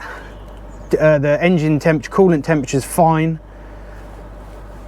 I'm just going to let it... I think I'm just going to sit here for 10 minutes. Let it cool down, whatever's hot, cool down. Right, so I've just been doing a little bit of Googling. It seems like quite a few people have problems with the gearboxes on these cars, according to the forums. Problems can range from the mechatronic unit, whatever that is, people having problems with the torque converter and just various other gearbox stuff. And so this gearbox is the ZF6HP26. People saying that some of these problems can be resolved with just a service, but that feels like more than a service. I've got the smell of burning, juddering, and also it doesn't want to shift into fifth gear. It does if you lift off the throttle a couple of times. It goes into fifth, but it doesn't like it. And then as soon as you come to a stop, you slow down, it doesn't downshift through the gears. It just goes straight into neutral. And then you coast to a stop with the engine at idle. Okay, so what I'm gonna do now is I think I'm gonna nurse it home. I mean, there's no lights on the dash now. Oh, that was a jerky change. Oh, into second, into third. It's like, okay, update. I'm about 10 minutes away from home still. I've got 3 gears. I've got an extreme amount of burning smell. I've got the window open so I don't suffocate myself to death. I'm doing 20 miles an hour on a 60-mile-an-hour road with my hazards on, and I've got what can only be described. I don't know if it's probably not picking it up on the camera because it's stabilised, but I've got an extreme amount of juddering. I'm going 30, slow it down. Okay, further sit rep, I've just had to pull over now. The car has got its engine light on. I'll just record it on here for you. There we go, the engine light has just come on. So you can see, look, this is, I've done 745 miles in this car since getting it back on the road. I'm not too far from home now. Let's just get it there. All right, so I have just gotten home right now. I think I've found the source of my juddering. This caliper has got to be stuck on. Look, watch this. If I spray it with a bit of water, Now, I'm no mechanic, but I don't believe a brake disc should be that hot on a casual run to the shops at, well, it ended up being 20 miles an hour, didn't it? And I'm sure spraying it with water definitely isn't gonna make the disc happy with me, is it? But what's that got to do with the gearbox? What's that got to do with the gearbox going? Is that a coincidence? I've gone and grabbed my scan tool. So I'm just going to scan it now, because obviously that engine management light is going to be able to tell us what that gearbox code is. Read fault code. No fault code found. You see that? Let's just make sure I did that correctly. AG auto gearbox. Read fault code. No fault code found. But I can't go over third gear. Make that make sense. Well, what's the engine management light then? The engine management light, PO 405, exhaust gas recirculation sensor A, circuit low. So let me just get this straight. I've enjoyed 700 miles in this car, completely issue free. I start recording a video. You're going to think I made this up. You're going to think this is staged. I start recording a video, making this car nice for one of you to win. I drive it to Halfords, and then, doesn't make sense. And then as I'm leaving Halfords, the gearbox breaks, the rear caliper decides to start sticking, and the EGR valve goes. That can't be real. That's not real. That doesn't happen. They must be connected then. That must be... They're not. I'm just going to make a couple of phone calls. So the fact that I'm scanning the gearbox and there are no codes, that's the bit that's actually got me worried out of this entire mess. So do you have a tool that will be able to properly look into this gearbox? And thank you so much, mate. I'll give them a bell now. Cheers. Hi, I was just given your number by John at Chelmer Auto Repair Service. I'm just wondering if you've got the correct software to be able to No, okay. Yeah, I'll give them a call. Okay, thanks so much for your help. Cheers. These guys are a proper transmission specialist, apparently, for these. Is that something you've ever heard of? Is there anything that comes straight to mind about, you know, what the issue might be? Many things. Don't say that to me. I asked him off the top of his head what it might be. He said, without properly delving into it, he doesn't know. He said it could be torque converter, could be the mechatronics, like I said earlier, that have gone in it, the solenoid's not firing. He said because of the way it's not downshifting, when you come to a stop, he says that sounds like the solenoids aren't firing. Brilliant. That's just the strangest sequence of events. Okay, so it is now about a week later. I had some Volkswagen Golf problems to deal with, and in that time, unfortunately, it doesn't appear as though the Range Rover magically fixed itself. What a surprise. So this car has left me with a bit of a conundrum on how to deal with this broken gearbox. So I've been calling around to get some quotes about getting this gearbox fixed. Now, the company I was just chatting to in the clip before, they're in Dartford. That's about 30 miles away from me.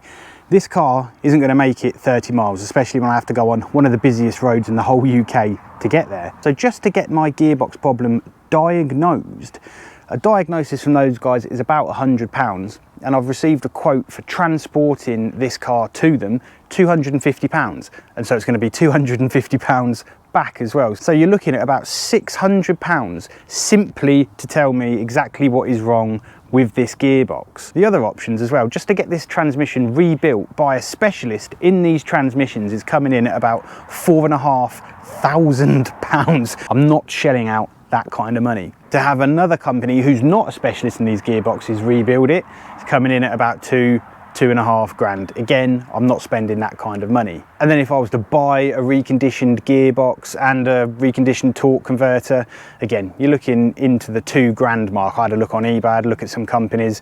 It's a lot of money. Now, there's every possibility that this gearbox doesn't need a full rebuild. It might just be something simple that needs repairing. But my problem is with the diagnosis. It's going to cost me £600 just to diagnose what's wrong with the gearbox, and then who knows what might actually be wrong with it and how much I might have to pay some of these companies to fix even a fairly small thing. There's got to be a better way I could spend that £600. You see, it turns out there is. I went onto eBay and I found this second-hand gearbox. The listing says that the gearbox was fully tested and it even comes with a warranty. I've bought stuff from this company before and everything's been absolutely top-notch. I then also got onto this company who came highly recommended in the Range Rover forums, and they told me that they could rebuild the torque converter that's on this car for £300. They have all of the proper laser welding machine jigs and everything to do, you know, a really good job of it. And so £350 for that gearbox, £300 to have the torque converter rebuilt. Now, and because I was going to service the gearbox on this car anyway, I've already gone and shelled out the £240 for the service kit. So I think all in, this is going to end up costing me, what, £840 plus a couple of extra little seals that you have to do anyway when you get the job done. Now, no matter which way you look at it, £850 is the absolute cheapest way to get the gearbox on this car fixed. No matter who I send this car to, I don't think my bill is ever going to come in at less than £840. So that's exactly what I'm going to do. Okay, so it's a little bit later on in the afternoon and the delivery driver has delivered the gearbox whilst I was out here. This gearbox needs to go all the way down there where the car is. Now I've left stuck trying to find a way to get this up there. Nice one, mate. There's something really quite poetic about this gearbox's last action towing the new gearbox into place. So it does feel like just a couple of days ago I was removing a gearbox from a Volkswagen Golf and now here I am removing a much bigger gearbox from a much bigger vehicle. I mean, whatever, you know, just gonna have to deal with it. I've got my official Land Rover instructions for how to remove this gearbox, and I think it's about time that I just stop procrastinating and just get this gearbox out. Okay, and so according to the instructions, this is how it goes. Remove the negative battery terminal. Removing the cabin filter. Remove this massive thing. Oh, flipperoonies. Remove this bracket. Pull those pipes off like that. Undo these two bad boys, boo-boo. As well as these two bad boys, boo-boo. 4 of these. A 2, a 3, and a 4. Then remove this horrible what's-it-a-majig. Release both EGR valve outlet tubes. Stand on a concrete-filled bucket.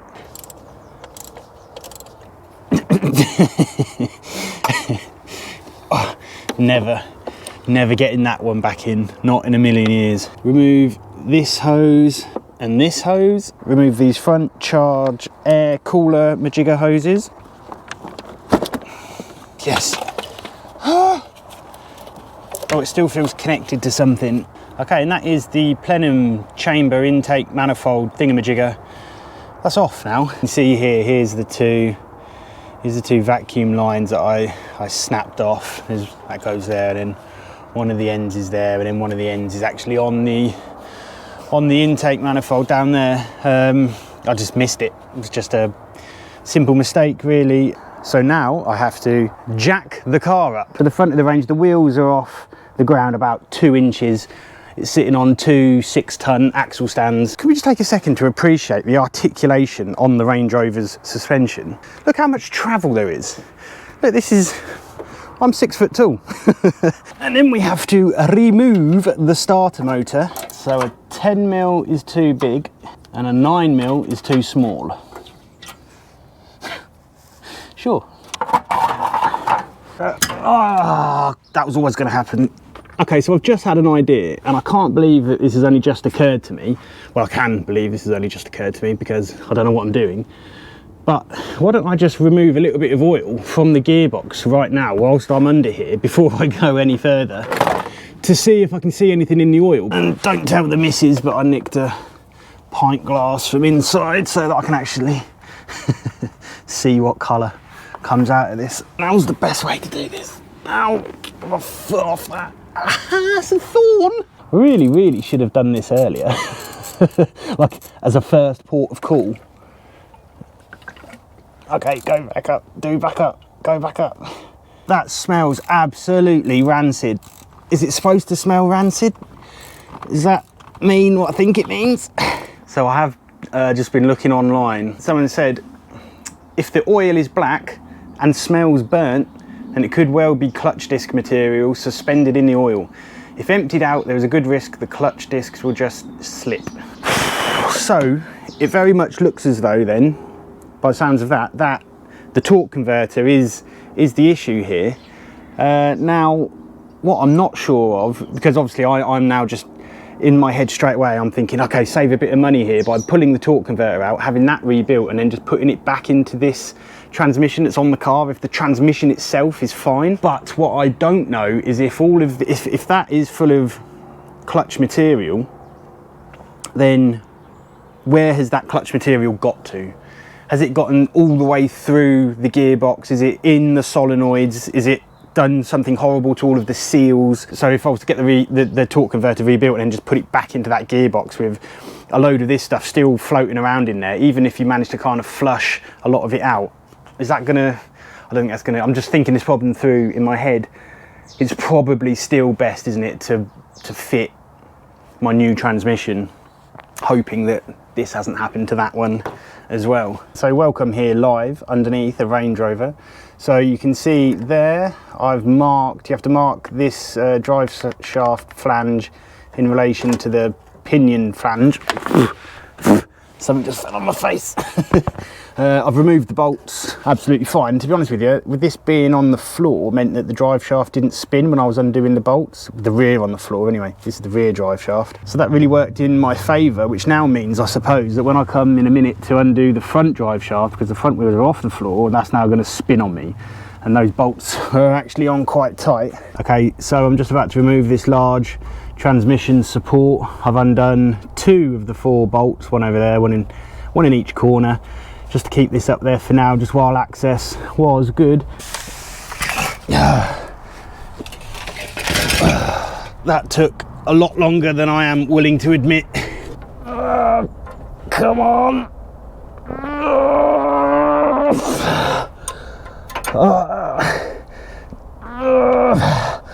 Oh, this is hateful.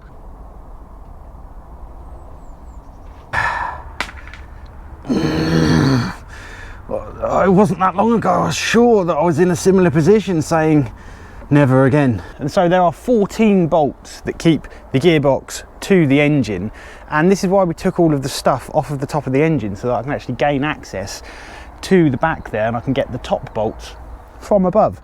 Only problem is this car is now so high I've got no idea how to get there.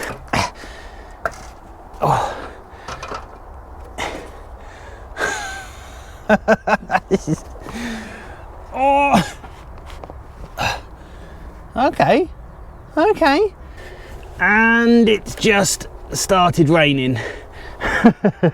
It wouldn't be a gearbox removal video if it wasn't raining though, would it? Okay, so all the bolts are out and this is my setup. I've got my transmission jack holding the front of the transmission itself, and then I have this jack holding the transfer case. Now in theory you can take the transfer case off the back of the transmission, make this thing a lot lighter, and then let them down separately. However, firstly, I just can't quite reach the bolts that bolt the transfer case to the gearbox, and secondly, because I've got the rear drive shaft still in, I've kind of propped it up with a bit of cardboard up there, is I can't really bring the transfer box back far enough to get it off the back of the gearbox to let it down separately. So I've now just got a whole load of jiggamarolling, moving around and bits and bobbing. Come on, get off! Release!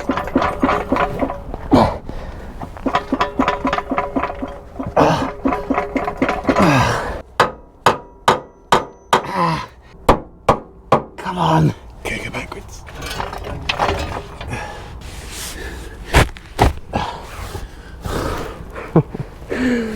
Please be over soon. Wait, how am I going to get this? No, don't think about that yet.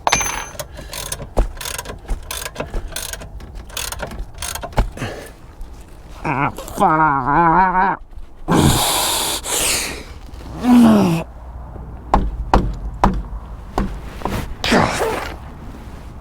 Oh, smack my head.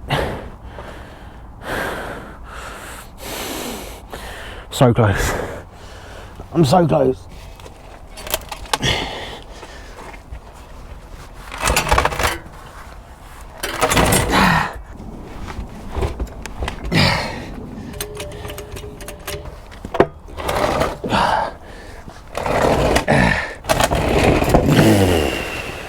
I'm not doing a job this big on this driveway again like that. That is just hell. That is absolute hell.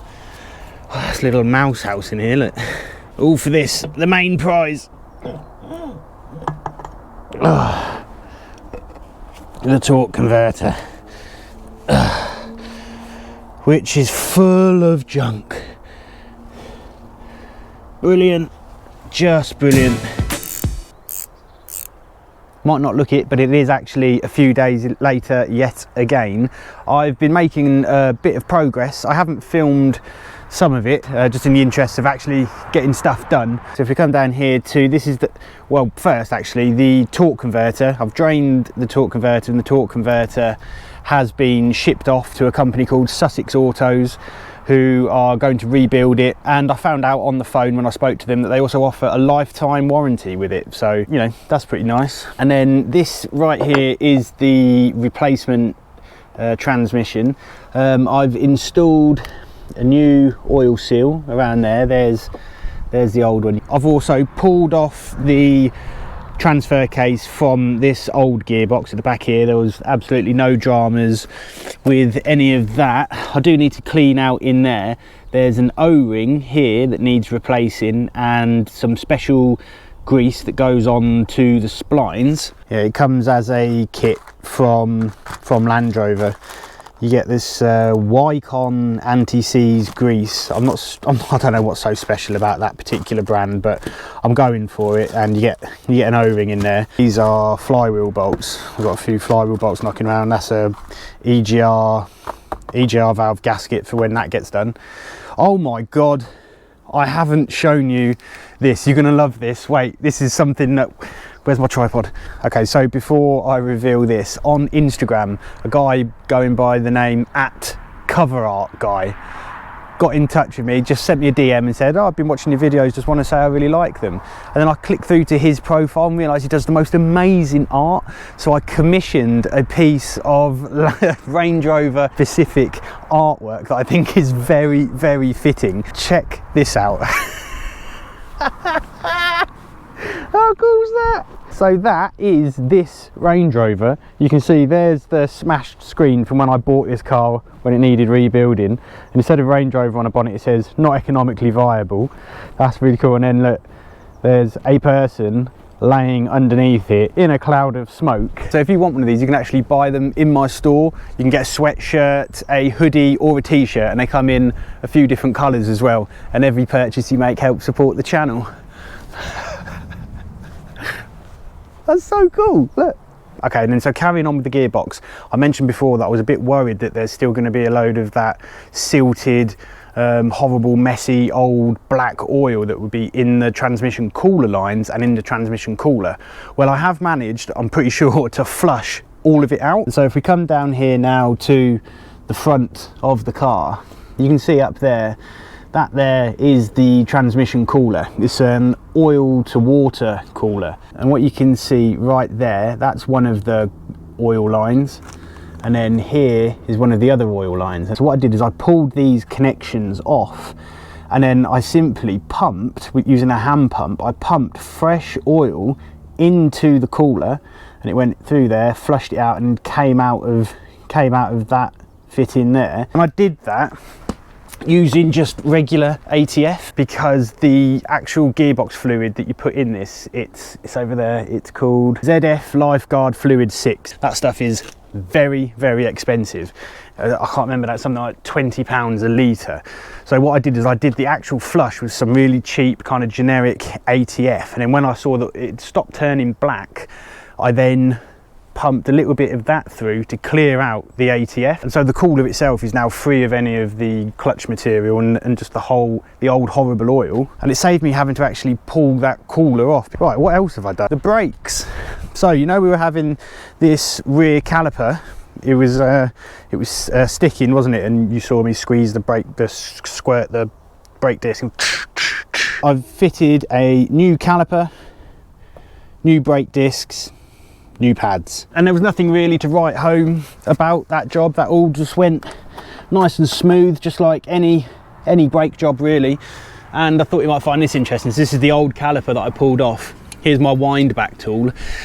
I can tell you right now that piston is seriously seized. That is, you cannot make it go back in for love nor money. That's the old pad that came off. There's hardly anything left on it. So the rear braking on this car should now be really nice. I haven't done the other side. I'm going to do that in a minute. I'll tell you what I've just thought as well. If you win this car, I'll throw in one of these for free. You can have a sweatshirt, a hoodie or a t-shirt in whatever colour and size you want. I'll throw one of those in for you, as well as the car. So here we have the new pads and the new disc on this side. Delightful. And here is the wheel on, in case you couldn't tell. And I've fitted the new wheel nuts on this side and the other side. Okay, so now what? I kind of want to do something really, really easy. So high. Oh, I've been looking for this mug. Right, so the other day when the car was still working and we had one ray of sunshine, and I decided that I needed the, what's it called thing? The sun not in your eye thing. This, what's it? I forget what they're called. This clip up here is actually snapped. Look, that little tab there is snapped off, so that just doesn't go in. This should just go on. And now, oh, hello, goodbye, hello, goodbye, hello. It's very dirty. I need to give this a nice clean. It's got a lot of fingerprints all over it. Okay, so there's actually, while we're over here, there is another simple job. So right here, look, you can see that that's kind of come away, and there's no staple marks or anything like that in it, so it's not, I don't think it's been stapled in previously, and it's not ripped. So what I noticed in my house is that the missus has this fabric glue, and I've stolen it. Do not tell her. It says on here, suitable for synthetic fibres, suede, leather. Okay, and there we have it. So you just apply glue to this side of the material and to the chair, hold it together for 5 minutes. There's nothing really to show you other than that already looks a lot neater. I don't have a clue how long that will hold up, if it will hold up at all, but right now as I'm looking at it, I'm quite happy with that. So I will need to come in here as well and clean these seats. You can see though that they are actually, you know, they are a bit worn, you know, that you can see it's gone through the leather there. You know, the bolster, you know, the bolster's okay really, you know, it is what it is, but I'll give that a nice clean, and same with all of the seats in here, and similar story as well with the door cards here. You can see it's all just a bit worn, but you know, with the age of the vehicle, not too much of a problem really. The only thing that is slightly vexing is that someone at some point has sprayed that edge white.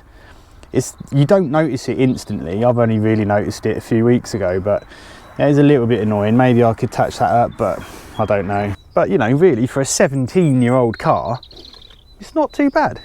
And the sun has come out perfectly in time for me having fixed the sun visor. This is great news. And I suppose while we're down here as well, should make a note of, there is rust down here. It very much just looks like surface rust, and I do mean all of these Range Rovers do that. There's some there, and it's the same on the other side as well. They all do it. There's also a little bit down here. Now that really is surface rust. That's absolutely rock solid. Okay, so it's now about 3 weeks later, but I've got 2 very good reasons as to why I haven't touched this car in 3 weeks. Number one, we had an immense amount of rain and wind, which just put me out of action for a week. And then for the last 2 weeks, I've been dealing with this whole situation. Check out the car, baby grow. He's already into cars. Yeah, so this has been quite the distraction, haven't you, lad? Is it bright? Is it bright out here? Yeah. His little ear. And so, you know, shout out to all of the parents out there that are watching this. Overnight, it just dawns on you quite what sleepless nights mean. It dawns on you what responsibility means. Dawns on you what sacrifice really means. And I've just been imbued with this ginormous fatherly urge to provide. So on that note, I think really I need to get this car sorted, get it up on the website for one of you to win, because Daddy needs to bring a little bit of money in, doesn't he, to help you get on in life. Yeah, shout out to all of the parents. It's not easy. It's not easy. And Naomi's doing very well. She managed to push him out naturally with no epidural, which was one of her goals. So I'm very proud of you, Nay. You're already an amazing mum, and I love you a lot. Oh, where did I even get to? Oh yeah, the entire gearbox is out of the car. The torque converter has come back, is apparently rebuilt. And I say apparently because I haven't even managed to open it just yet. I'm not entirely sure what to expect other than the fact that it's the same. Well, it has certainly had a clean, if anything. Right, so the plan of action now then is to get the transfer case onto the back of this new gearbox. I need to fill this torque converter with a couple of litres of the proper Lifeguard Fluid 6 stuff. I've already replaced the seal on there, didn't I? And then really, it's then just in position, or I need to transfer, I think they're breathers, transfer those breathers over to that as well. And then it's just a case of getting the gearbox, I think sliding it under and then fix it, installing it. I'm so tired. I'm so tired. Oh, newborns. Am I going to drop this gearbox on my head, I think is the thing I really need to worry about. So I have the transfer case now connected to the new gearbox, and I made sure that the input spline in here was greased with the proper anti-seize grease, and I also replaced, there's an O-ring in there. And I've also got the torque converter fitted, properly located, and I've also pre-filled it. And I think that this gearbox may well still be full of oil because, well, I mean, you can see oil coming out of the cooler holes there, and it's, you know, I think the wind over the last couple of weeks kind of just spread oil around. I think it's a bit strange that they didn't actually drain it, and it's obviously going to make it a bit heavier for me to maneuver. But now I'm going to get it onto the transmission jack, I'm going to roll it under the car, I'm going to get it under, and then really it's a case of just bolting this new gearbox back up to the engine. It's one of the reasons I'm not going to film it all. It's just the same in reverse, and not only that, but I need to get it done. So there's going to be less filming, more work. Hopefully this shouldn't be too much effort.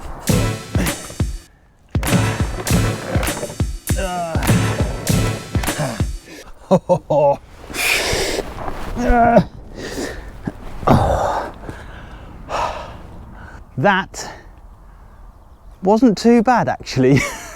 The gearbox is fully in, fitted back up. It was a little bit of a nightmare, I'm not going to lie to you, on your back with a massive great gearbox like that on your own, but it is all back in, and that went back in way quicker than it all came out. I'm not quite sure how that works. I was fully expecting that to take longer, but it is back in, and I am so unbelievably relieved. I'm not going to lie to you, my back is hurting a little bit from just having laid down on it for quite so long, but as you can see now under here, the gearbox is fully in. The support member, everything, all the drive shafts are bolted up again. It's all plugged in. The torque converter is connected to the flex plate, but there's new bolts on the torque converter and new O-rings on the oil cooler lines and just bits and bobs.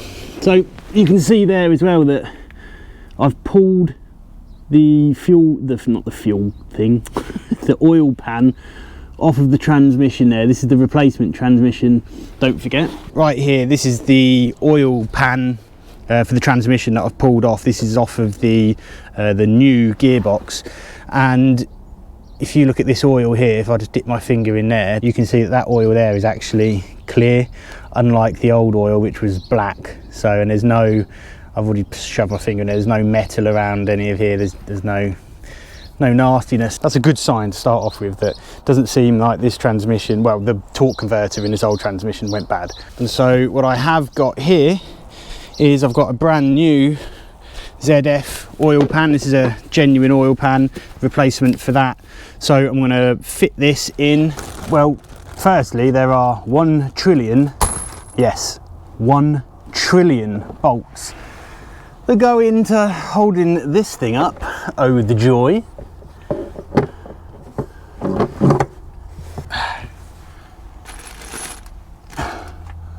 I should have emptied this first. No. Just give me one bolt.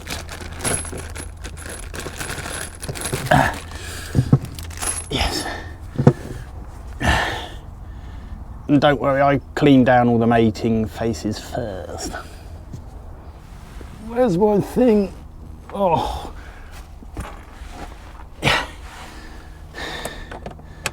And there is a special order that you do these bolts up, which I've got to work out as well. Okay, I found the sequence on the line. So number 1, number 2,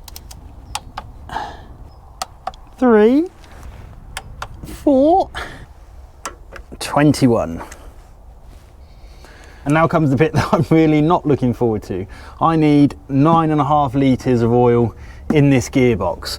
I think there's already 1.5 litres, did I say, in the torque converter? But the rest, I have to hand pump.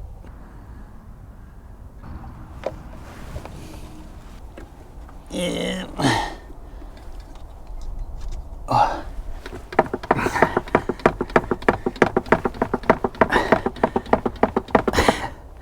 8 litres of oil like this.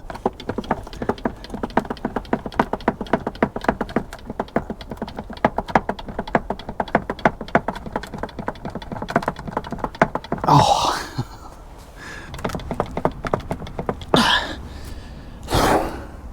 Okay, slight change of plan. So I've only managed to actually get 2 litres of oil into this oil pan before it's actually already dripping out of the fill plug there, so I can't get any more oil in there. Now, one of the problems that I've got is that, well, the car's up on axle stands and it's obviously higher at the front than it is the rear, so it's sloping down like that, so a lot of that oil is all pooling at the back where the fill plug is and coming out. But not only that, I was just kind of loosely following the Range Rover workshop manual on how to do the oil change for this gearbox, and it's actually quite light on information. If, however, you check out the ZF instructions, it's much more detailed and there's a lot more to it. To cut a long story short, basically, I need to lower the car down so it's flat and horizontal perfectly, level, I think is the technical term. Then you should be able to get 3 to 4 litres in, and then with the engine on, that should be pumping oil around the gearbox and then into all of the cooler and the cooler lines, which are going to be empty right now, more into the torque converter, and then as the engine is on and idling, then you keep pumping more oil into the gearbox. So I need to get this car started before I can go any further filling the gearbox. And of course, one of the problems I have with starting this car is the fact that there's, well, half of the engine apart. Does that make sense?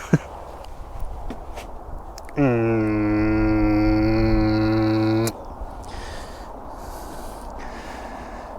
so before I put all of this engine back together, I need to see to this EGR valve. So you can see right here, I've bought a genuine EGR valve, and it's just as well really that needs doing now, because in order to do this actually requires all of the steps that we did here. There it is, that's the EGR valve right there. So I think what I've got to do, there's going to be a couple of coolant hoses I think going into the cooler part of the EGR valve on the back there. So I think if I remove a few of these hoses, clamp them off, try not to spill too much coolant, I mean it's inevitable that I'm going to, pull that out and then fit this new unit in there. Why are water hoses always the hardest things to remove?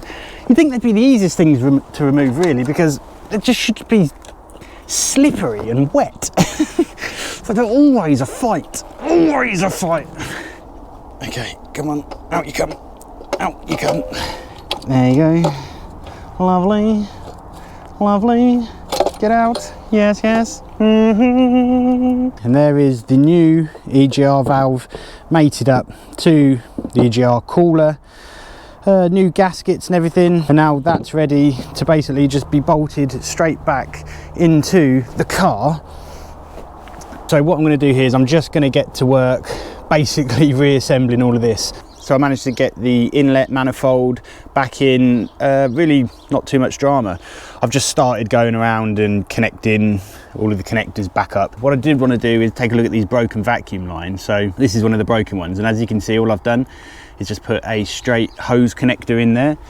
And then so you can see here's the other broken end of it. All I'm going to do is just plug that in there like that. Okay, so it's not the prettiest, I'll grant you that, but that is now connected, and then you can see there's gold tape holding it in, gold tape just kind of holding it in there. Didn't really need any tape on it to hold it together because there's enough friction in the hose connectors and the hose, it's not going anywhere. But I just wanted to put some high temperature tape on there just to protect the hose connectors really. I'm just using this this stuff. This is high temperature tape, it's capped on tape I think it's called. And just like that, she's all completely back together. What an absolute relief. Okay, so the next job to do now is to bleed the brake system. So you can see I've already got the cap off there. I'm going to start by sucking out all of the, well, as much of the existing fluid in the reservoir as I possibly can. I have to hype myself up for that job though, because brake fluid tastes disgusting. And whilst I've taken the wheels off the car as well, I've been able to do another respectability fix. So you can see right here, these are the centre caps that were on the car. You know, they're dead, and I've replaced them with these nice new shiny ones. So obviously the wheels are absolutely filthy, so once this is all cleaned up and in conjunction with the nice new wheel nuts, this should look good. And I've got to say as well that all of the wheels on this car are in pretty good condition considering the age of it. I mean, this one has, I mean that tiny little bit of curbing right on the outside there, a little bit of flaking around there, but all of these wheels are in remarkable condition really, so I'm not going to bother with a refurb. I think future owner can deal with that. I mean, this one here has got, yeah, it's got a little bit of curb rash there, but otherwise, you know, when I give these a good clean, that should be really nice. One thing as well is that obviously when I'm bleeding these brakes, it's going to act as a bit of a, well, not a bit, I'm going to flush the whole brake fluid through the system completely, because obviously this brake was binding.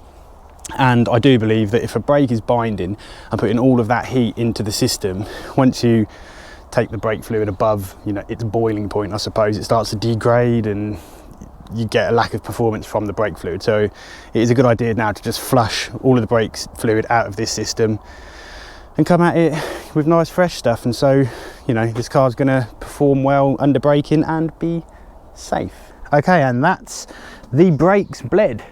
There's not really anything to show you in terms of are they bled. You're just gonna have to trust me, they're bled. The wheels are all back on. My lovely new centre caps, probably my favourite part, along with my new wheel nuts, because I keep going on about them.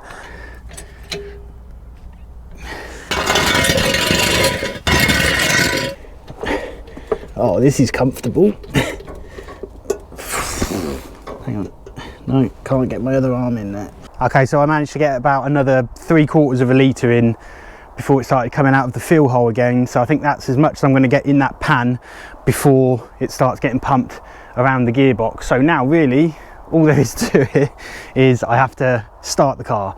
And I don't know about you, but when you restart a car after doing all of this kind of work, I always get so nervous, and I don't know why. I'm pretty sure I did all the bolts to the, you know, from the gearbox to the engine up, you know, relatively sure.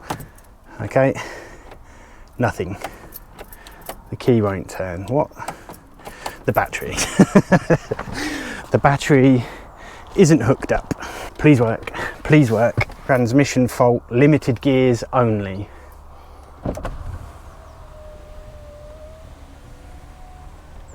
That's the error message that I'm seeing on here.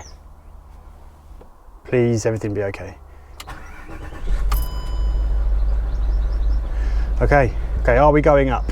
Yes, I can feel us going up. Okay, this is good news. This is great news. I can't see any horrible leaks, which is a great first step. Engine sounds as it did, which is to say, nice and smooth. So you need to put it through the gears for two to 3 seconds. So, have I got handbrake? Yep. Okay. Okay, no, I can't come out of park. Why won't I come out of park? Uh-oh. Uh-oh.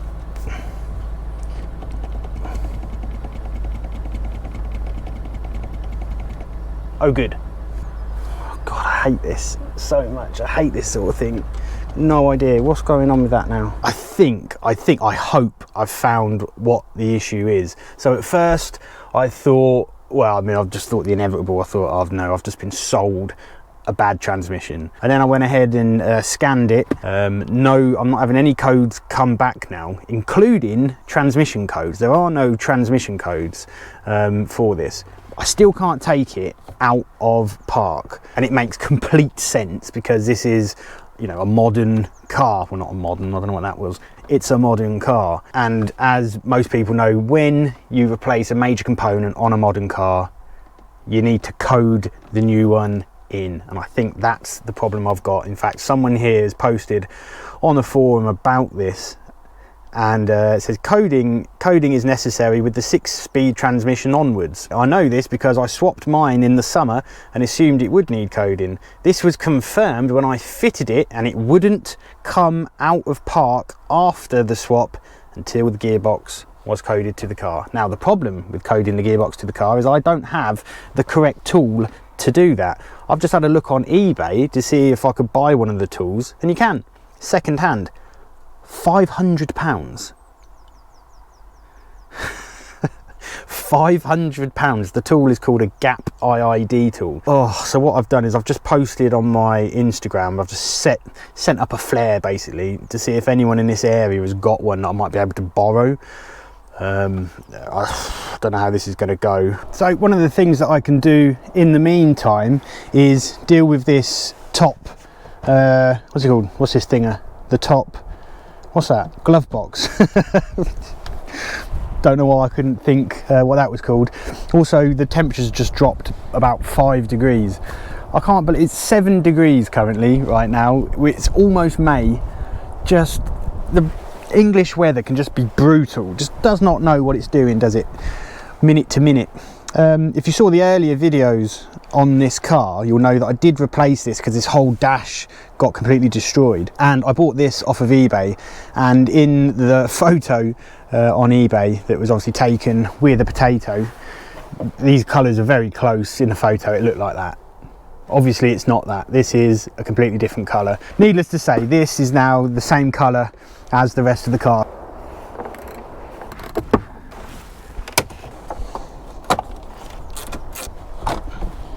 Oh.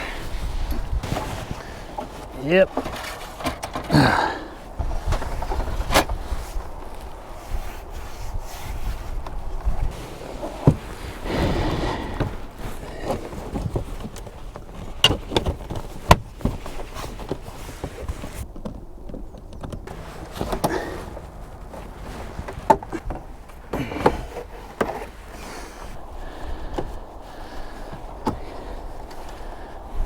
Ta-da! That all works lovely. Open. That's all fitting nicely. And so if this looks different in colour ever so slightly to this still, that's because this is actually in really good condition and is very clean. And the rest of this car very much isn't clean. You can see it's just kind of filth that's been built up all over this car, everywhere, all over the leather. You can see it all around the key there. It's just filthy. Where I've just pulled the dash apart again, we've got more shards of glass that have managed to find their way out. So I think what this car really needs is a very thorough clean inside, which, as you all know, is my absolute favourite thing to do. Cleaning cars. Oh!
Hey, not too shabby, if I'm honest with you. It's probably the best I've ever cleaned a car, which is to say that this is now about, well, not the same level, but just under what you'd get at your local scratch and shine. I tried my best. No, it is looking really nice now. The seats cleaned up quite nice. I'm not sure what the camera's showing, but if these still look really dirty and marked, I mean, what you're actually looking at isn't dirt, you're looking at kind of just worn leather. That's what these bits are. You know, it's just kind of nicks in the leather. Don't forget, again, this car is 17 years old, but it's come up really nicely. I'm very pleased with it. So I'm gonna yeah, kinda. It was pretty oh no, look at that, I've missed. I'll get that. Obviously I haven't. we'll just leave that there. I haven't done that, but yeah, looking pretty good. I'm right at the end of the day now. I sent up the flare for the tool. No one has answered the call, so what I've done is I've actually submitted an offer for the one that I saw on eBay, and the seller has accepted £420. So hopefully that tool is actually going to arrive tomorrow. £420. Like I said, I think I'm going to do this job. Hopefully that tool actually fixes the problem, and then I think I'm just going to have to put it straight back onto eBay. And now, of course, it's time for my absolute favourite thing to do in the world, and that is wash the outside of the car. Okay, come on.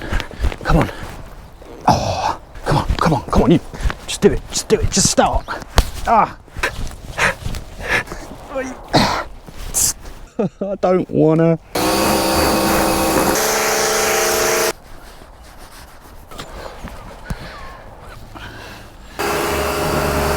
And there we have it, lovely and clean once again. I'll tell you what, the colour, let's put those down. The colour of this car, I absolutely love it. This is Buckingham Blue. It's a really lovely navy colour. It's very smart. Massive fan of it. Now, of course, because I've just washed the car, the rain is on its way and that's going to hamper me as well, because what I really want to do now is I want to polish this car. Yeah, just generally all over. There's just some, light scratches. Again, said it 100 times, 17-year-old car. That's not amazing, but you know, it was a second-hand bonnet, kind of is what it is. There's a couple of stone chips, but I think we can get, you know, there's just the kind of general swell marks and little scuffs that you get in paint when you use a car. Right, what are we saying, weather? Because if I bust this polisher out and you start raining, I'll tell you what else is great that I've just noticed. This new light that I put on isn't exactly much better than the one that came off, so that's amazing. Definitely not a waste of money. It's not as bad as the one that came off, but it's quite what I was hoping for. But even before I can polish it, I think this car could definitely do with being clay barred, because just a touch, it is rough.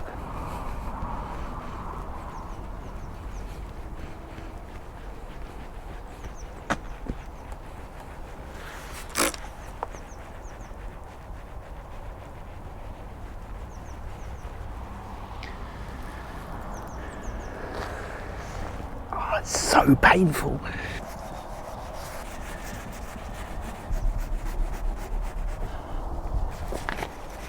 Okay, so really I've just clay barred kind of this area here, and then I'll slowly move around the car. I won't film it all, I'm just going to show you this kind of bit here, and I'll do the rest in my own time.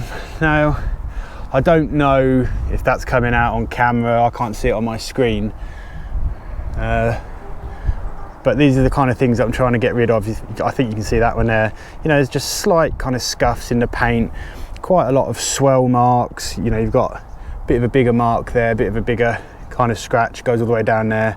So I've got my Amazon special polisher, I've got my Meguiar's Ultimate Compound. You've seen me use this in videos before. I mean, this is literally the same bottle. This has lasted quite a few cars actually. And so I'm just going to hit that with that, and I'm going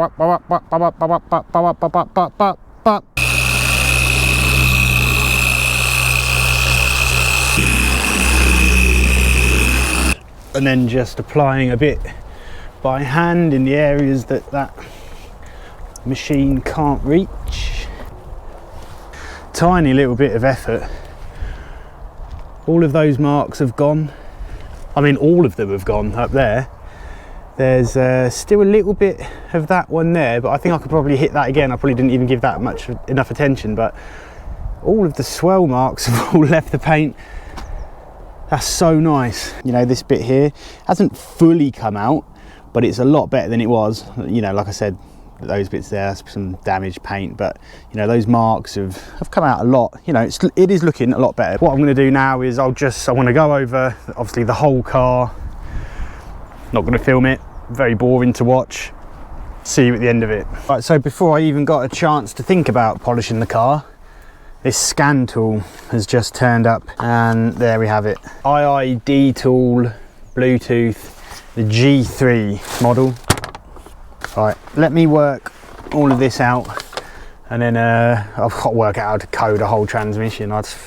So it turns out that the company that make this, Gap Diagnostic, are actually very responsive to emails, and the customer support, or the technical support, is absolutely amazing, to be fair. And so what they do is that they offer an ECU reflashing service.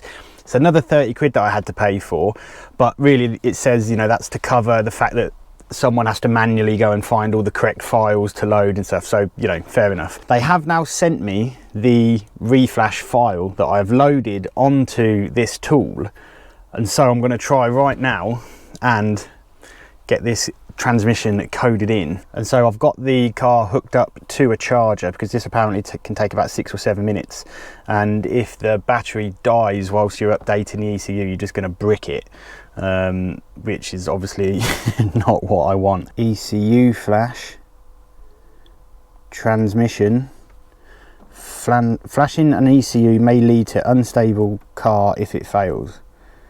Okay. Okay, duration 6 minutes 55 seconds. I am properly nervous about this, because if it goes wrong, it's going to go really wrong, but if it goes right, it's going to be absolutely amazing. So it's a mixture of nervousness and excitement, and there's nothing really for it. Flashing in progress. Please work, please, please, please, please work after all of this effort. Flash completed. Okay, good. Now what? Oh, radio's just come on. Turn that off. Okay, flash completed. Switch ignition off, then return it on. Off, on, and continue. Clearing faults. Succeeded. Continue. Flash completed. That should be it. Come on, please, please, please, please. All I need this to do, I can't go anywhere yet, don't forget, because there's not enough oil in the gearbox. I just need this to come out of park with the engine on. Okay, still no transmission warning. Oh, please, please, please, please, please, please, please, please. Yes! Yes! Yes! I've got all gears. Yes! Yes! Yes!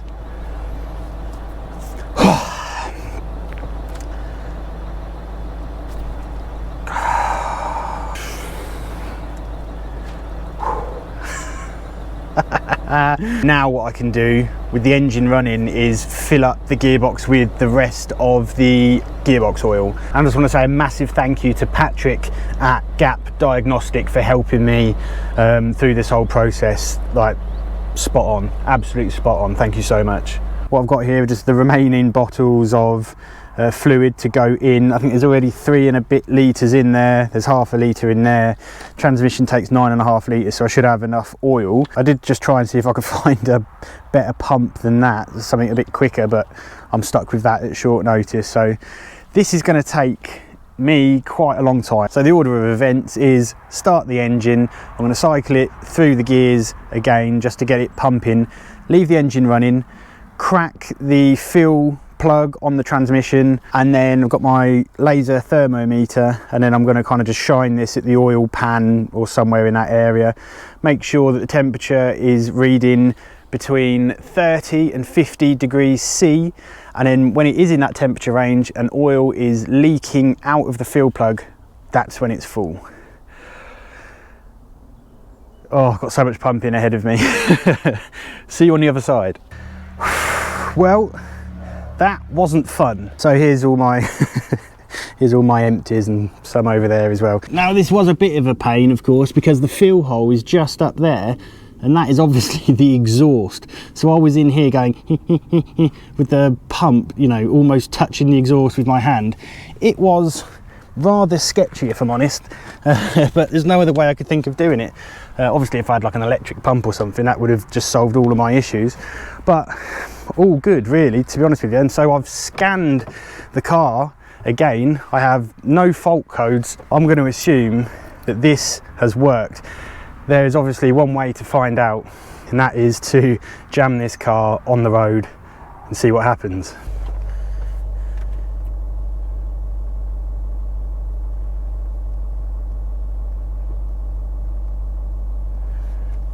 Okay, so there's nothing for it but to just go. So replacement gearbox. I'm hoping all the bolts are tightened up everywhere. First time moving with the new gearbox. Please, please work. Oh, we're moving. We're moving. Yes, we have reverse. We have reverse. Do we have drive? Yes. Amazing. I don't know if there's anything in front of me. Have I put stuff down there? I don't know. Let's go back. Oh, this is satisfying so far. Okay, still working, still working. The gearbox is still working, still working. Parking sensors, don't worry about that. Still working. Oh, bush, bush, bush. Still working. It's off the driveway. It's off the driveway. Yes, yes, yes. I've got to actually put it on the road now though. Okay. Hopefully, once you actually drive it properly, it's going to be all right, but who knows. I could just go down there now and very much hope not, but how's the boy? What are you up to, sir? Not long now, lad, and we can get your tiny little hands in all the gaps I can't get in. He's like, Oh, do I have to? Dad! Dad, oh God, that's so annoying, Dad.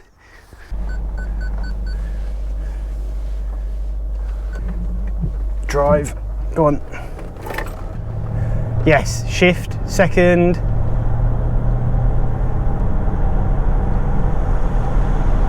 Third.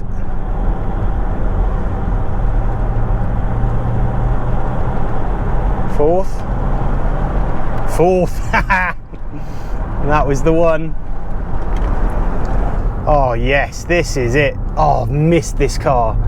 Right, are we going to downshift? Yes, it didn't go into neutral. It's going down through the gears. Perfect. Perfect. Get in. Yes. Yes. I've done something. I love it. I hate it all at the same time. Rolling around on your back in the dirt like that with a massive great gearbox on a Range Rover isn't ideal. But when it all comes together like this, oh, there's nothing quite like it. This is very responsive now. I've got to say, this is very responsive on the throttle with this new gearbox in it and then an oil change. Right, down through the gears, yeah. Okay, come to a stop. Oh, this is brilliant. No warnings on the dash, no anything. So what I need to do now is I need to get this car back home. I need to fit the under trays back on it. Now I know there are no leaks. I need to polish the whole rest of the car, the front, this side, and the back. And do you remember that dent that's right on the roof from the last video? I am going to get that sorted by a professional. I don't have time in this video to get that done. Oh, so responsive. That's so much better than it was before. Thanks everyone for your support yet again. Thanks for watching. Please, if you haven't already, please, please, please hit subscribe. We're now on the path to 100,000 subscribers and I'm hoping to get there fairly soon. And I will see you in the next video. I've got a couple of different new cars already lined up. That's the end for this Range Rover. I'll see you then.